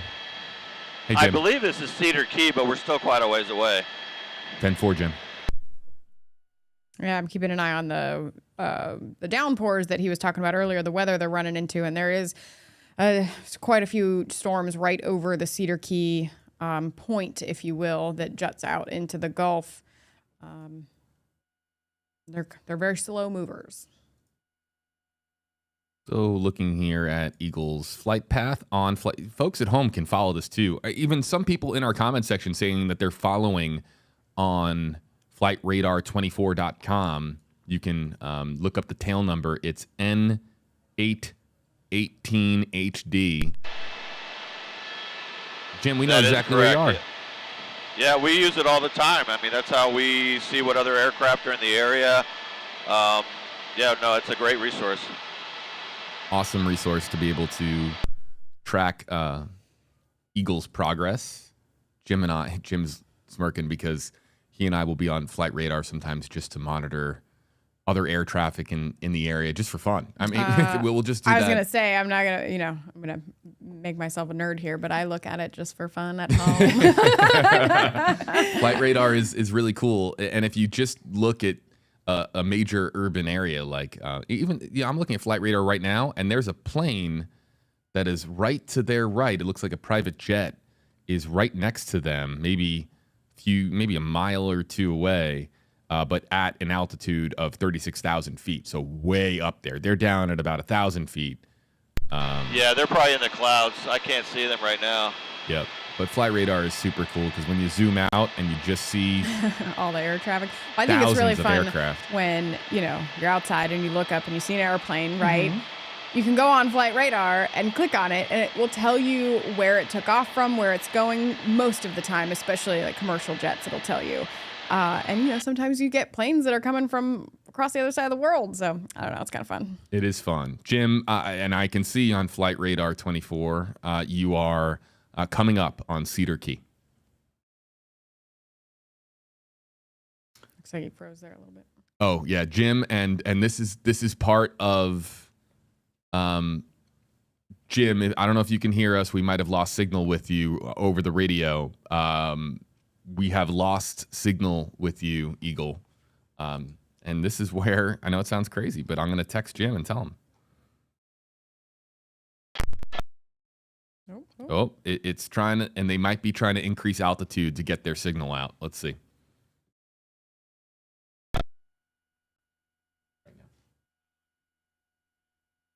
I think it's back. Yeah, there we go. Stream center to Eagle. Do you copy? We can go. We're going to try to increase our altitude, see how it works. 10-4, Jim. Yeah, we're going to move up to about 1,500 feet. Roger that. All right. So Eagle's going to move up, and that's going to help us maintain a signal. Again, Go ahead, Jim. I was just going to say there is rain over Cedar Key right now, so that's going to hold us back for a little bit. Okay, 10-4.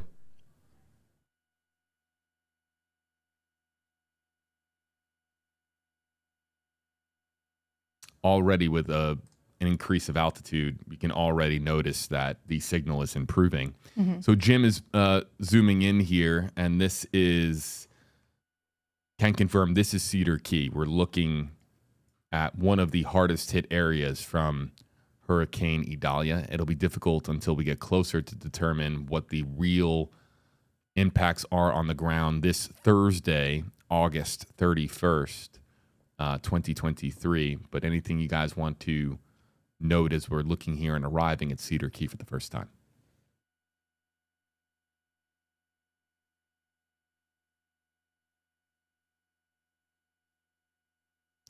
A lot of the new buildings are, of course, built up on stilts, but it's the older construction that's not, that probably saw the most damage. And are they graded for certain categories of hurricane? They are. The homes on stilts, the newer homes, are going to be graded for... Usually at least a Cat 3. Right. That's what I... Yeah, and I mean, all the building codes changed anyway after Hurricane Andrew, so those have to meet those standards as well. And if you go down to the Keys, you can really see it. Hey, JB, just be advised, I'm turning our camera around to face away from the wind just so we get protected from the rain until we get through it here. To Steve and Jim, be safe. I have the radar pulled up on Weather 3, JB. Oh, yeah. Let's switch to it and show people what we're looking at. So the downpour that you're looking at on your screen right now Are we talking about traffic? Yes. No. Oh, Nope. okay. Weather 3. Got it. 10-4. And bye, folks. And let's punch that up. That's the downpour right over Cedar Key. Look at that. So Eagle is right now, and I can tell you right in that the fringe area of the green next to the Y here. and Cedar Key. So we'll see exactly. We'll monitor Eagle's movement, and then now we'll go back to Eagle. Yeah, we just this band of rain right now is coming through. It looks like it's moving to the northeast. We'll probably have to wait till that passes before we can really see anything. But we'll show you what we can. Roger that. I have to say it's really nice to be getting some rain, because even though we got a little bit of rain with the storm, with the downpours passing through, it just feels like they're soaking and they're a little bit more slow moving. You know, and that's fresh water too. So that water that's falling, yes, it's more water for them, but it's washing away some of that salt water that obviously was inundating that area yesterday. Also, just want to take, while we're still waiting to get to our coverage location of Cedar Key, just want to point out this being able to do this, the Stream Center being able to communicate with Eagle like this in real time was done after Ian. I worked with our engineers for weeks talking about Eagle is used to communicating only with broadcast television, but to be able to pair it with streaming and being able to do things like even take comments for Eagle, doing all these things to pair the comm system on Eagle with the Stream Center was done after what we experienced with Ian last year, specifically for this exact purpose. So this is the first time that we're really trying it, and so far, so good.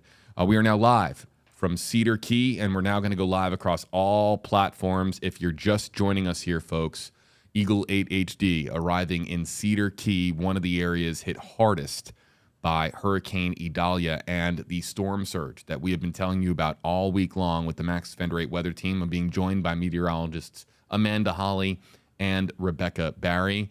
And this is an area that we had circled on the map, Rebecca and Amanda. And Eagle is experiencing some of that rain too, Amanda, that you've been monitoring on radar. So that's why the visibility here has gotten poor. And this is something that Eagle is trying to navigate around right now. We saw the cavalry, though, in that shot before it got too rainy. All of the electrical trucks lined up. Ready to go. So Eagle... We should be coming out of the rain here shortly. Thanks, Jim.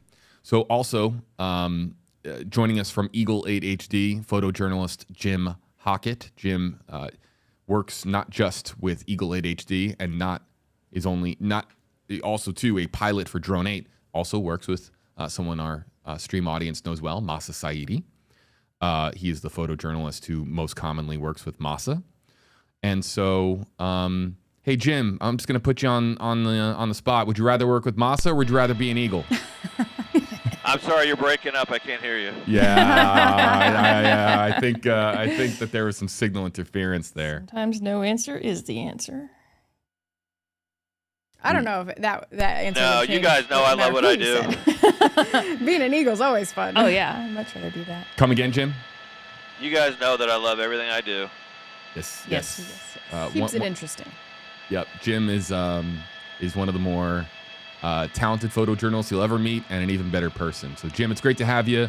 Stay safe up there as you're navigating around the rain as we are looking here live at Cedar Key, Florida from Eagle 8 HD. And these are some of the homes that were right on the Gulf. That dock. Yeah, the dock's This gone. one looks like it was already under construction, so I don't think this was storm damage. This was definitely under construction. But we're going to look around. As the rain starts to clear, our visibility will get better.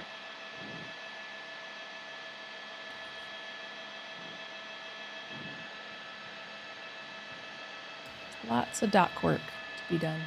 Everybody's missing their planks. Some of the posts survived it. Just because I think that after a rough few days, everyone here deserves some sun. Has there been sun here in the last day or so? Good. Yeah. It hasn't been. It's rainy right now. So yeah, but outside of any of the rain, looks like a normal summer afternoon. It's like that dock took a hit there. Mm-hmm. The house on stilts, though, those typically perform pretty well with the new building codes. So there's an example of a home on stilts. And there's a signal interruption. Jim, That if you've still got there us. too. I'm still with you. Great. Oh, there we go. You're back. And just checking in, reference point, what's your altitude?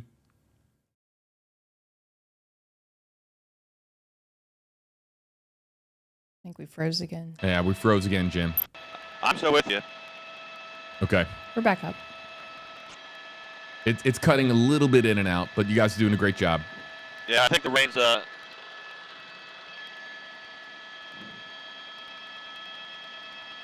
Yep, and there's Cedar Key, the water tower for Cedar Key.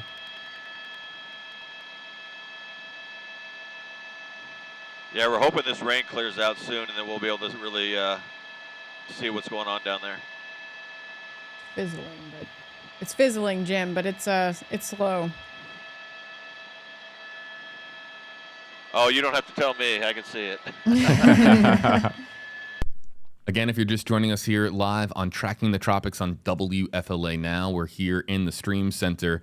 Meteorologists Amanda Holly, Rebecca Barry on the Max Fender 8 weather team joining us. They have been being just invaluable to the Tampa Bay area and the state of Florida, doing work on broadcast television on WFLA News Channel 8. But right now, we're here live with Eagle 8 HD and photojournalist Jim Hockett. And Steve Odell, pilot, who is providing us with these aerials of Cedar Key. Eagle 8 HD has spent the afternoon working its way up the Florida coast, moving north, and just arriving in one of the harder hit areas.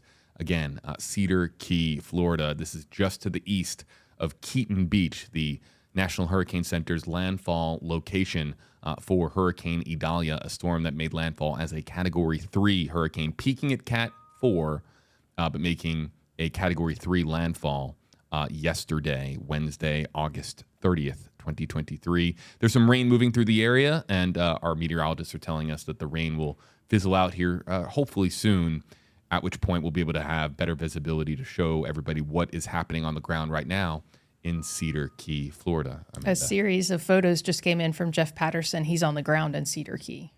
And so there's all the docks that are missing seem to be piled up in front of people's homes, unfortunately. I'll try to get those loaded in here. Yeah, he's just emailing back photos. I'm going to work, if you guys can take over the mic, I'm going to work on loading in these photos. And so we're still kind of dodging the rain as much as we can here, Eagle 8 HD, one of those fizzling showers.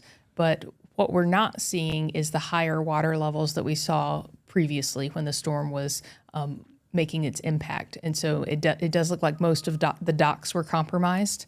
Whenever they zoom in, you can see a couple of posts left. And every once in a while, you'll see an intact dock. But most of the time, most of them look like they have at least some damage.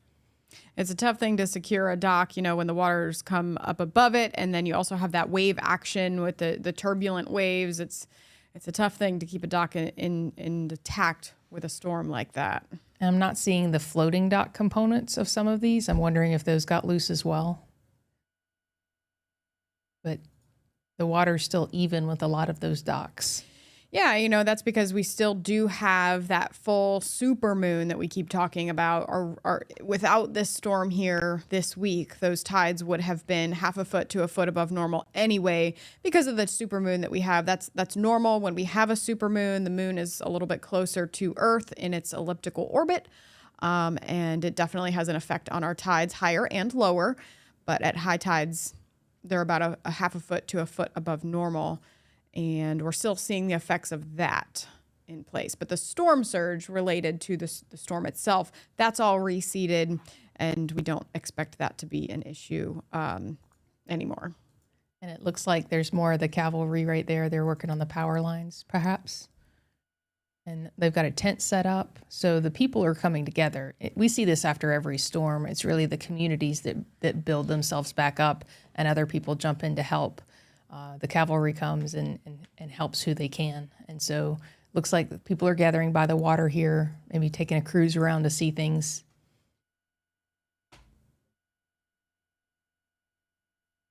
Looking at the parking lot in between those buildings up there, looks like a lot of stuff's kind of piled up in there. All that brown, it's probably seaweed, it's probably dock pieces. It's, just everything from the Gulf of Mexico that was shoved up inland. As the storm surge came up. Jim's kind of zooming in on all that stuff now. That parking lot just covered in, that debris. We have it here in the Tampa Bay area where the water came up. It's just how the water, the wave action pushes all of that debris What a mess, man. path of least resistance. Oh. But yeah, messy. You know, it stinks afterward because it's salt water, it's rotting wood, it's all of that stuff. If it's over grass, it's the fertilizer that has come up off of the lawns.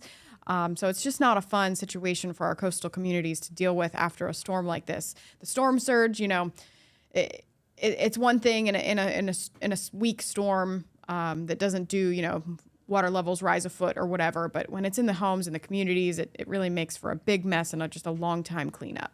How did those people's screened pool survive? It looks great. I'm impressed. Wow. And then there's the cavalry we were talking about, all the electrical worker trucks ready to start restoring power. Would like to welcome in our audience now across all platforms. WFLA Now is live with Tracking the Tropics and meteorologists Rebecca Barry, Amanda Holly. I'm JB Biunno. We are live presently on YouTube Live, Facebook Live, WFLA.com, the WFLA app, trackingthetropics.tv, and now hello to Instagram. We're live on my Instagram page just to say hello to folks over there and share this video with you. And let's go full screen here and show you the efforts by power crews, first responders. We're going to see a lot of different crews on the ground responding to this impact area, again, in the aftermath of Hurricane Idalia. Some serious damage to Florida's Big Bend, Rebecca. Yes, we just passed two of the single-story homes, and you could see that the water just tore a wall out. Really, really devastating. Amanda Holly, everybody, has been... What time did you get in this morning, Amanda? It was my regular shift today. I didn't get in until 4, so that was nice. I got to sleep in today. She means a.m. Yes, 4 a.m. is when that's my normal time. We had a commenter earlier ask when our meteorologists get rest. Amanda is due for some rest. Amanda, I'm going to put you on camera here, though, for any parting word. We look here as some of the damage from Idalia. I'm just going to put you up on camera here. Any parting words before you? We're kind of passing the baton off one to the other. You're going to go get some rest.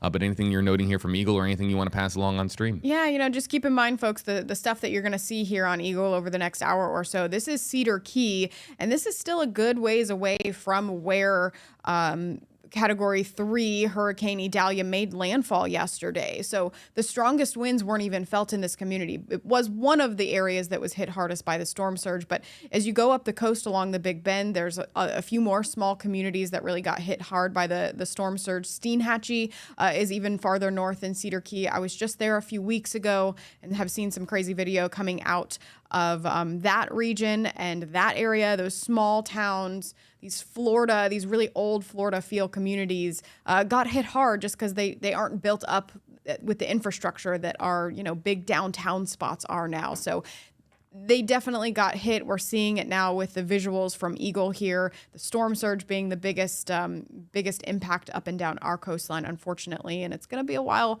before these communities do get back on their feet. We wish them all the best. Hopefully it happens sooner rather than later, but we do know that it's a slow process. And Amanda and Rebecca, you guys can speak to really quickly, because I know Amanda's about to get out of here, but the two of you can really speak to the resilience in Florida.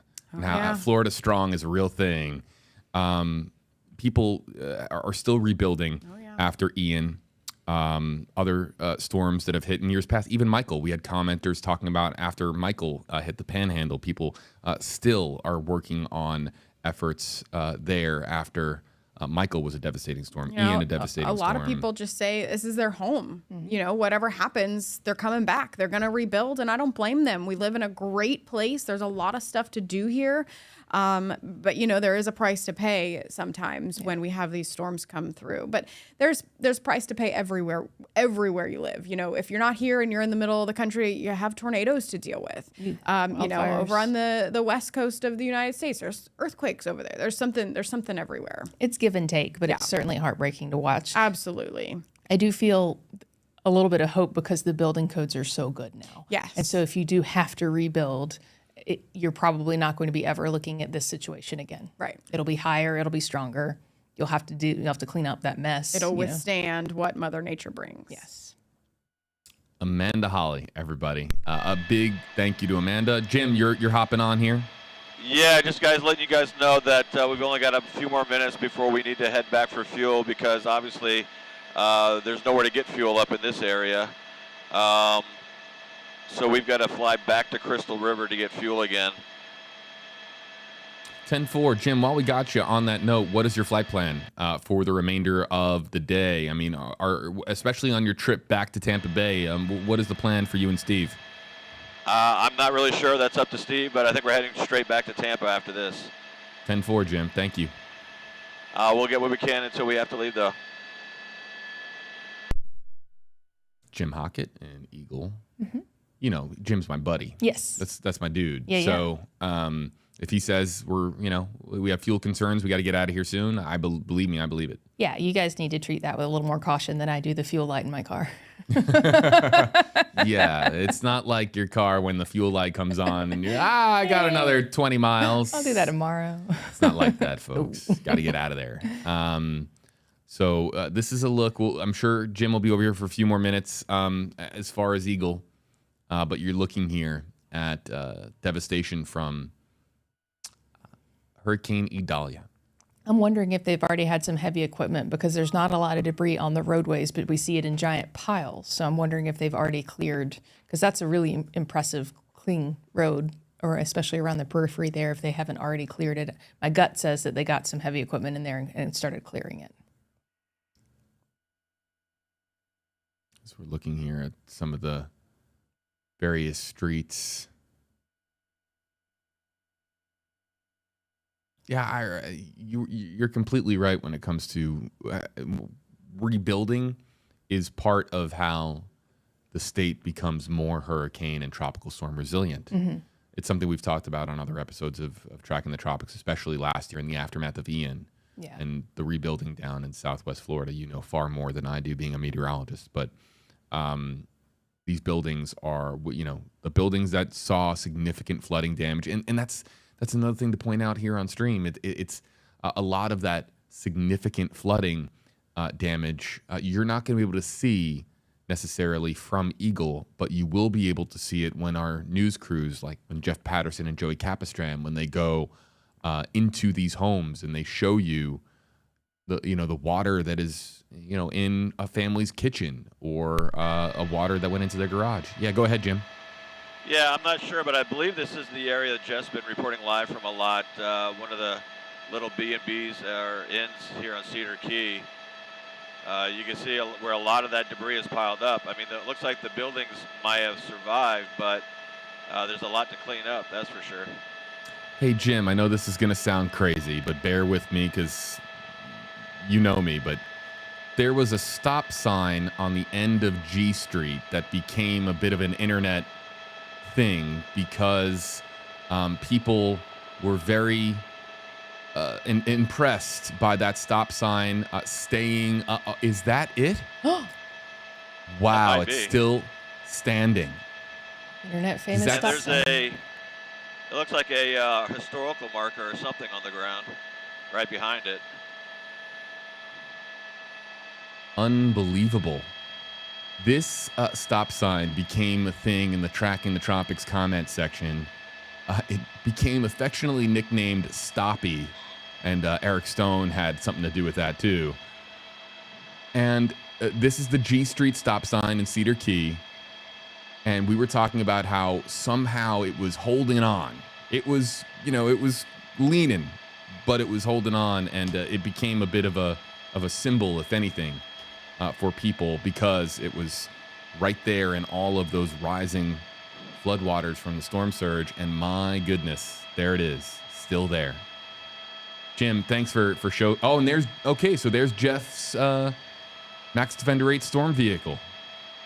That's the vehicle that we were featuring quite a bit, going to the camera feeds on that particular utility vehicle all day long yesterday. It's parked there on the side of the road, and that means that Jeff and Joey Capistran, Jeff Patterson's photographer, they're on the streets right now, probably interviewing folks, documenting this moment in time, and getting ready for their live reports on air tonight. So this is the exact area, you're right, Jim, where Jeff Patterson was reporting yesterday.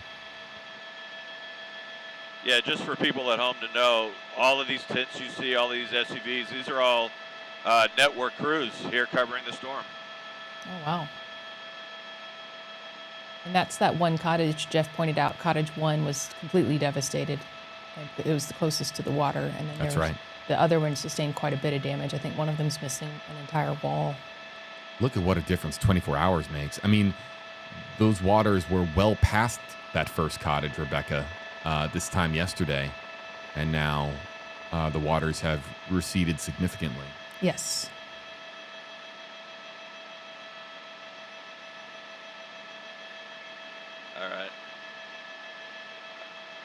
All right, Yeah, JB, just letting you guys know we are going to be heading out here momentarily. Yeah, and it was nice to see the conditions improve just enough, Jim, for this 10-minute period while we were able to get video. Again, if you're just joining us, the conditions were just gloomier with some rain in the area about 15 minutes ago, and they have clearly become clearer, if you will, and that's, of course, a good thing for us to be able to see from Eagle. It would have been such a shame if Eagle had made it all the way up here only for storms to interfere with our ability to showcase a community that is strong and resilient and will get back up on its feet. But well, again, you can see, I mean, the good news from here is that most of the buildings, from what we can see, survived, at least structurally. I'm sure they have a lot of cleanup and a lot of flood damage to deal with, but this isn't like what we saw in Fort Myers Beach. Huge, yeah, Jim, remind me, you were in Eagle a year ago, right? Weren't you the one who made the trip down to Fort Myers and we were talking? Oh, yeah. Yeah, we were down there a day or two afterwards, just like today. We're coming a couple days afterwards. We were down there for about 8 hours, all up and down the coast, Sanibel, Captiva, Pine Island, Fort Myers Beach. Yeah, we covered that whole area, and it was completely devastated. Comparing to this, I don't want to overlook the damage that they're dealing with here, the flood damage that they're dealing with here, but you're not seeing the structural damage that we were seeing in Fort Myers.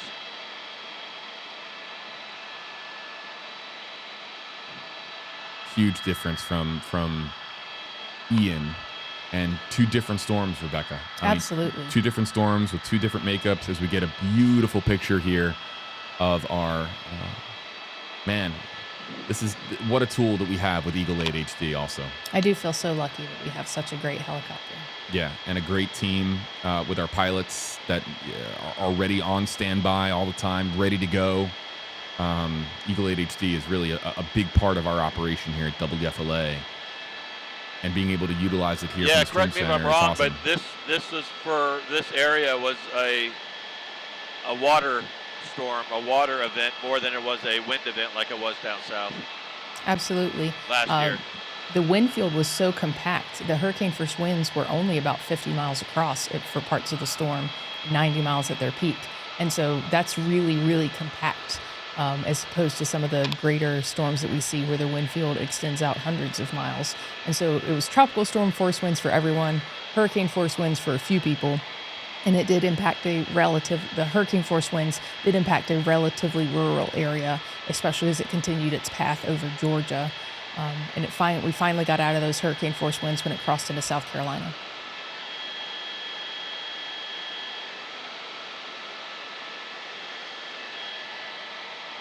Difference a day makes, though. Yeah, a difference a year makes between two storms, two hurricane seasons. My God, with just the different weather patterns, too. I mean, with El Nino this year, the record sea surface temperatures that we've been talking about on Tracking the Tropics all year long. I mean, yeah. I will go as far as can I make a prediction? Absolutely, Jim, always. Judging by what I've seen the last 2 years in these two different areas, what I've seen in Fort Myers, even recently, we were down there not long ago, is that Cedar Key will be back.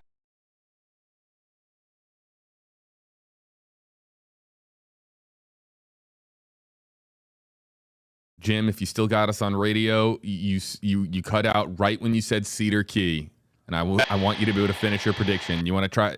We're getting some signal interruption here.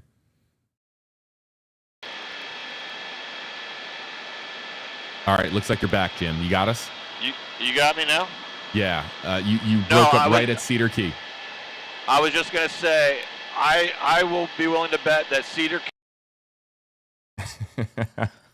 Right at the same point, he broke up again. Is he teasing us? Oh, wait. Oh. It's trying, Jim. It's breaking up. What? He set it up. We'll too. be in range shortly. Okay. Sounds good, Jim. I want you to be able to finish your point. If you can hear me now? Yeah. Go. Wait. You're broke. You are the Verizon commercial right now, my friend. It's can you hear me now? But why don't you try one? Let's give third time's a charm. Why don't you go for it? No, the only thing I was going to say was I'd be willing to bet that Cedar Key will be back to normal before Fort Myers Beach will be. Fort Myers Beach still has years of recovery to go, but from what I can see on Cedar Key, their recovery is going to be a lot easier compared to Fort Myers.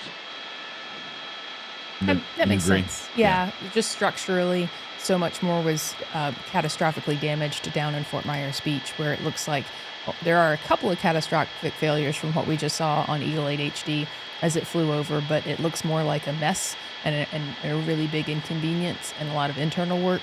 But I didn't see widespread missing structures like you did in Fort Myers Beach. Yeah. This flight, Eagle's heading back now to Tampa. Mm-hmm. This flight dramatically different than what we had last year with Ian. And that's not to it's not to downplay what happened here, definitely. Yep. We do not want to downplay it, but it's a completely different type of damage and a different type of storm, I think. Jim, I don't think I could have put it any better. Not here to downplay it. Just and if you don't believe us, go look at the Eagle flight from last year when we were looking at some of that damage for the first time from the air after Ian.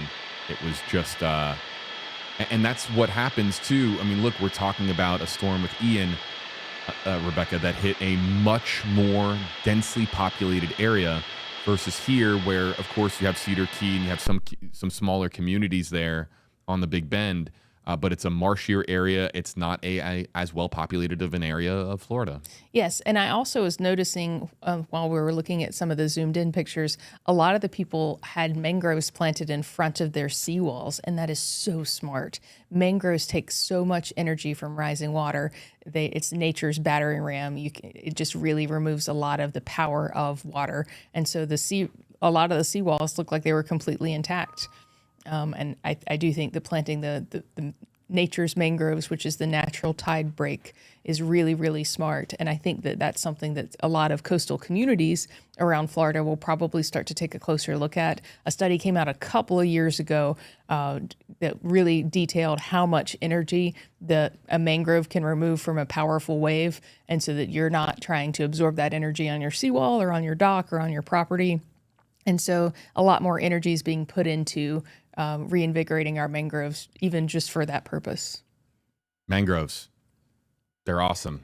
Yes. So how long do they take to fully come to be? Slow growers, and that's the problem. Really slow growers. Fish love them. It's an estuary for little baby fish to grow up in and be protected. And so they clean out the water as well. There's just nothing bad you can say about mangroves. They do block your view a little bit, but build higher. We need them. Yep. You'll be you'll be grateful. You'll be grateful.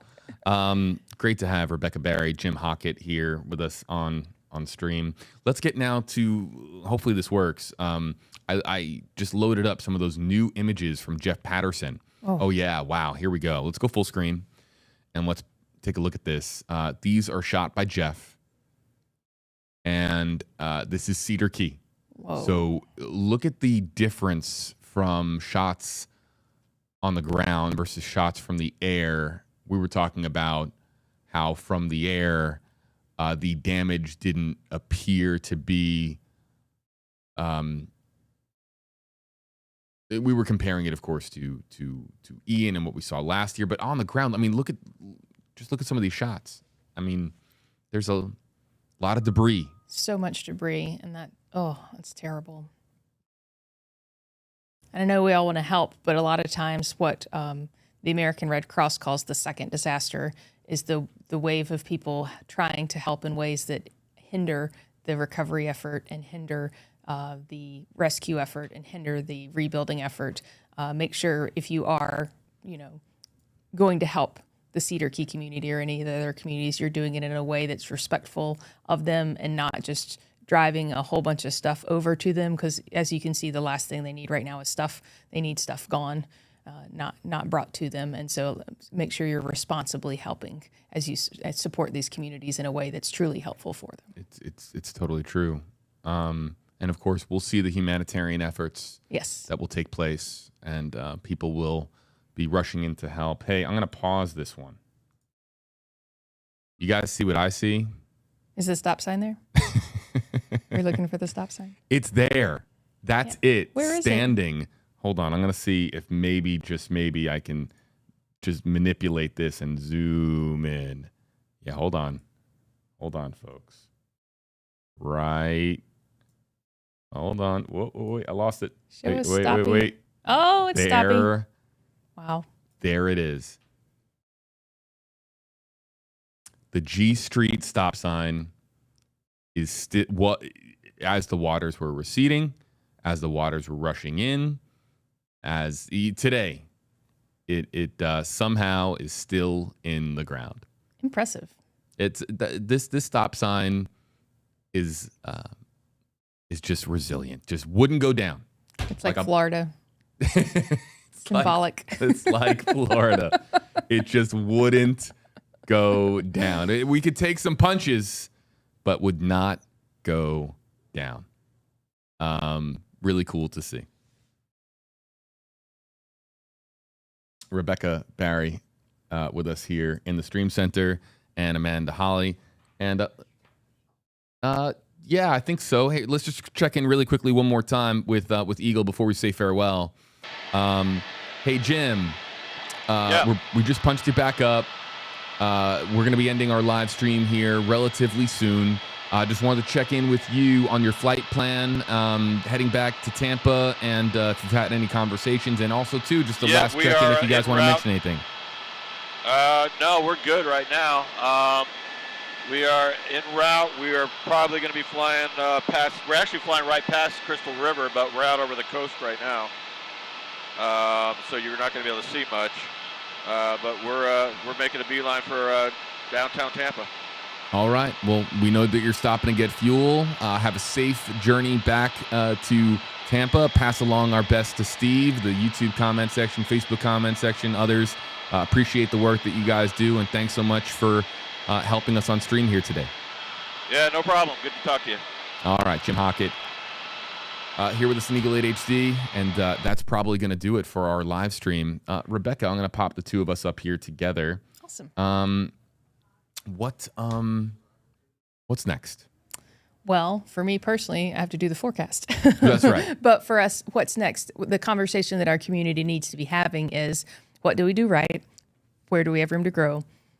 In terms of rebuilding, it's following those building codes. Do they need to be strengthened even more so that when hurricanes are going to happen, hurricanes have been getting more powerful over the past decade. And so how can we make this less of a life-altering event? And the answer is better building codes, strengthening your home, being prepared for it, knowing more about your homeowner's insurance policy and the hurricane deductibles and the flood insurance. And so we don't need to think it's not going to happen to us. We need to have the proactive conversation. When this happens to us, how are we going to minimize the impact? I don't know if I could have said it any better.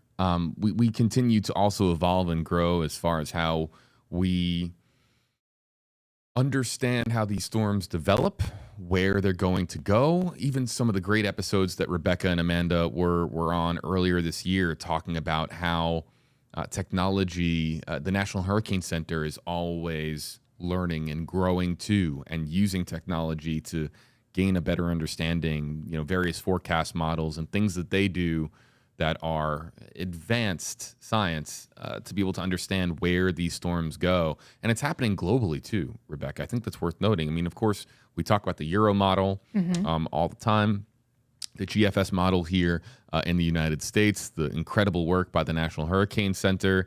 No one ever wants to give them credit when they get it right. They only want to blame the National Hurricane Center when they get it wrong and say, why was the track not accurate, or why was the intensity off? And this was a storm in the look. There was that westward movement but this was a storm that the National Hurricane Center in large part got right.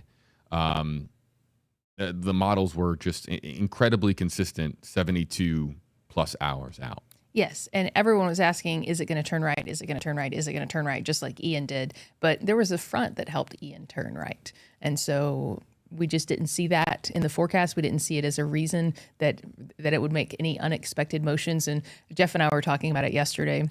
This storm behaved. It did what it was supposed to do. It did what was predicted, 3 to 5 feet of storm surge in Tampa Bay. This storm was very easy to predict, and it was also very fast. The fact that we have shear down across the mid-Atlantic, from formation to impact was one of the fastest storms. And we talked on Tracking the Tropics earlier this season that we would be prone to that this year just because of the warmer sea surface temperatures in the Gulf and right along the coastline and the massive amount of shear over our typical formation zones in the mid-Atlantic. If you were to cut the speed in half, miles per hour, and this goes from moving really inland at 20 miles an hour down to about 10 miles an hour, how different does Cedar Key look? Cedar Key saw storm surge damage, so they may have had a longer duration of the flooding if it had been moving more slowly, and it may have been able to strengthen a little bit more because it had gotten up to a Category 4 status, and it was going through an eye wall replacement cycle, which temporarily brings the wind speeds down just a touch before really ramping back up. And so if it had been allowed to go through that eye wall replacement cycle and then continue to strengthen over those really, really warm sea surface temperatures, we could have been looking at a Cat 5. Yeah. Speed is so significant. Not only could it have strengthened more to a Cat 5 over our waters in the Gulf of Mexico, and then it would have sat over some of our inland communities for longer and caused more profound flooding, more inland, even into Georgia if it was a slower moving If it had been storm. slower moving, the Carolinas would be in trouble today. We see massive inland flooding from tropical systems that make it into the Carolinas and then just stop. And especially the more mountainous regions, it's just terrible for the Carolinas. So the Carolinas would be in trouble today if it had been moving more slowly. All right. Well, I want to give you an opportunity to put a bow on it, if you will. Things that we're going to learn most from Idalia going forward. I think that we will be talking a lot in the scientific community about the rapid intensification cycle because especially after Hurricane Andrew and the concept of rapid intensification really came to the forefront where people went to bed and it was not a big storm and they woke up and it was a major storm over them. We thought that sea surface depth might have some more to do with it. And I think this storm really proved it was more about the warmth than the depth because it wasn't over very deep waters in the Gulf. It was over relatively shallow waters. I think this storm will give us a better idea of how our shallow water shelf impacts how storm surge forms and how it crashes along our coastline.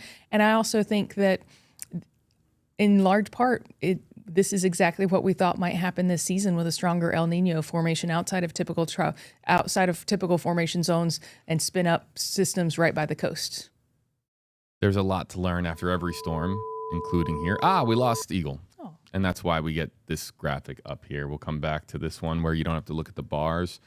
I just want to take a moment to spotlight our incredible meteorologists all week long. The Max Defender 8 weather team. And I know it sounds like a plug. Take it for what it is, folks. I know it sounds like a plug, but here in the Stream Center, and I'll hit this button, I work alongside our meteorologists. You can't see it on this camera. Rebecca knows. Yeah, her desk is right there. Yep. And then the entire weather team, we share a space. So first and foremost, thanks for sharing a space with me. Well, thanks. We enjoy having you here. We moved in here last year into this new space, and we share a space together. It's great for Tracking the Tropics because we can have these conversations. Yeah. But you thank you. Oh, thank you so much. We enjoy you keeping us up to date. We know things before everyone else knows things because you're in here. And also, too, I learn more about weather because I overhear your conversations.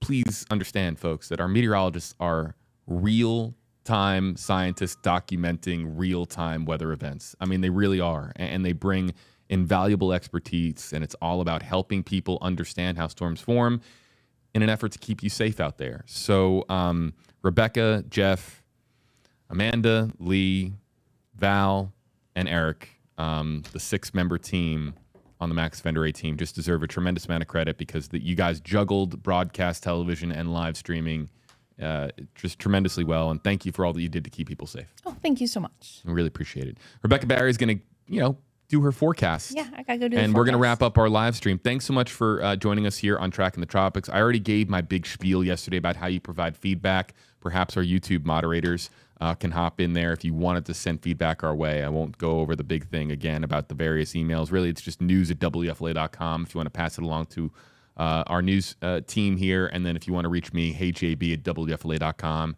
That's the email address.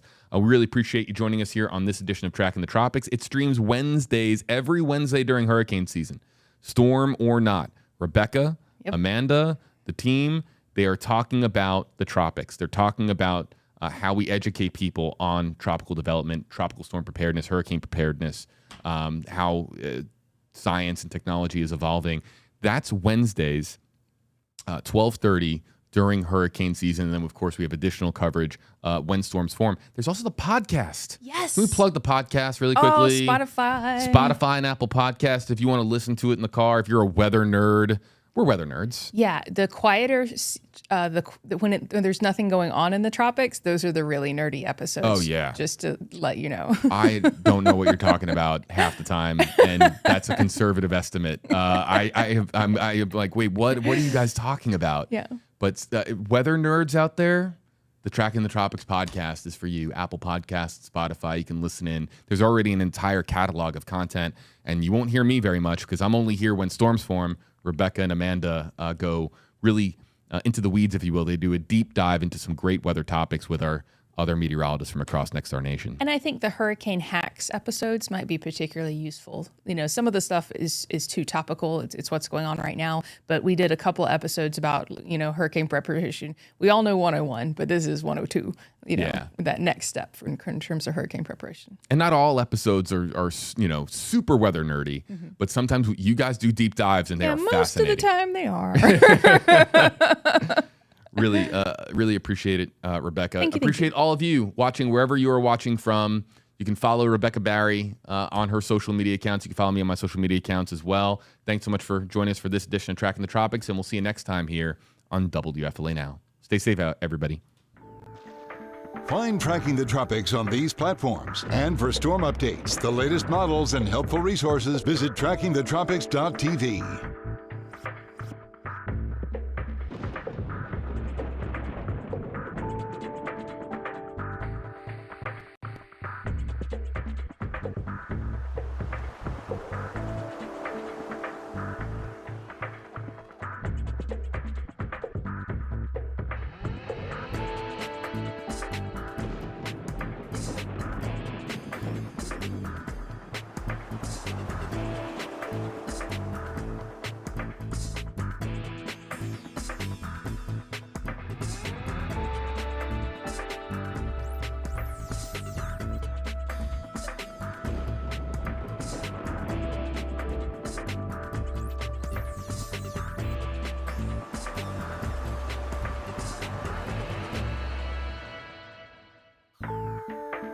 Thank you for watching Tracking the Tropics, powered by Bose Electric.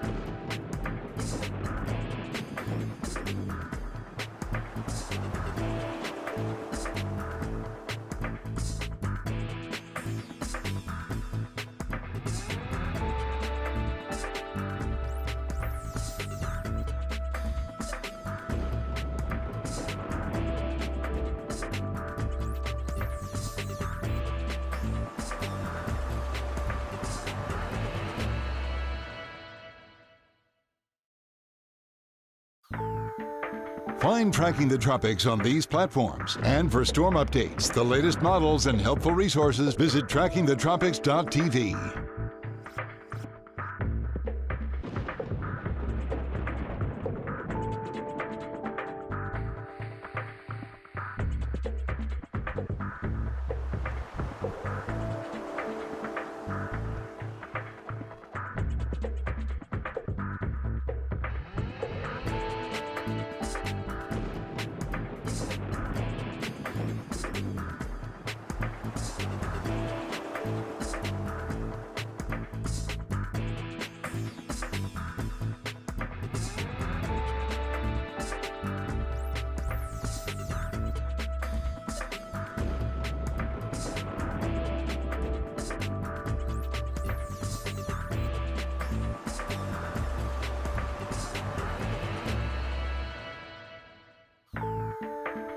Thank you for watching Tracking the Tropics, powered by Bose Electric.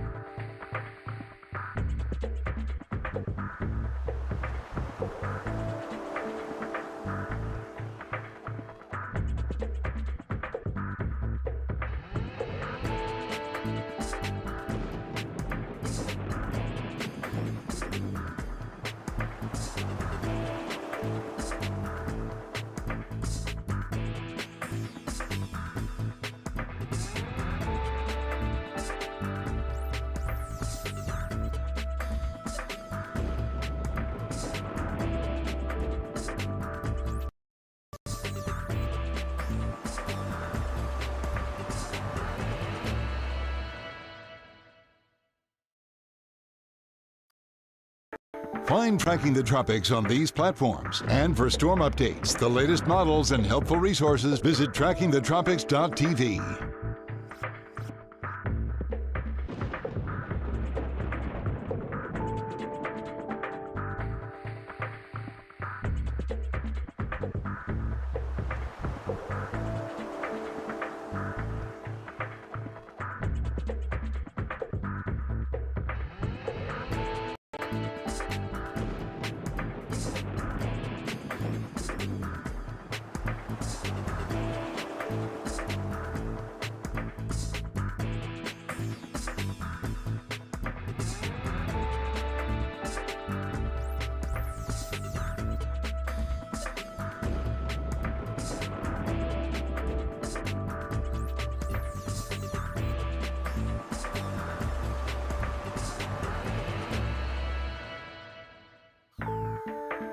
Thank you for watching Tracking the Tropics, powered by Bose Electric.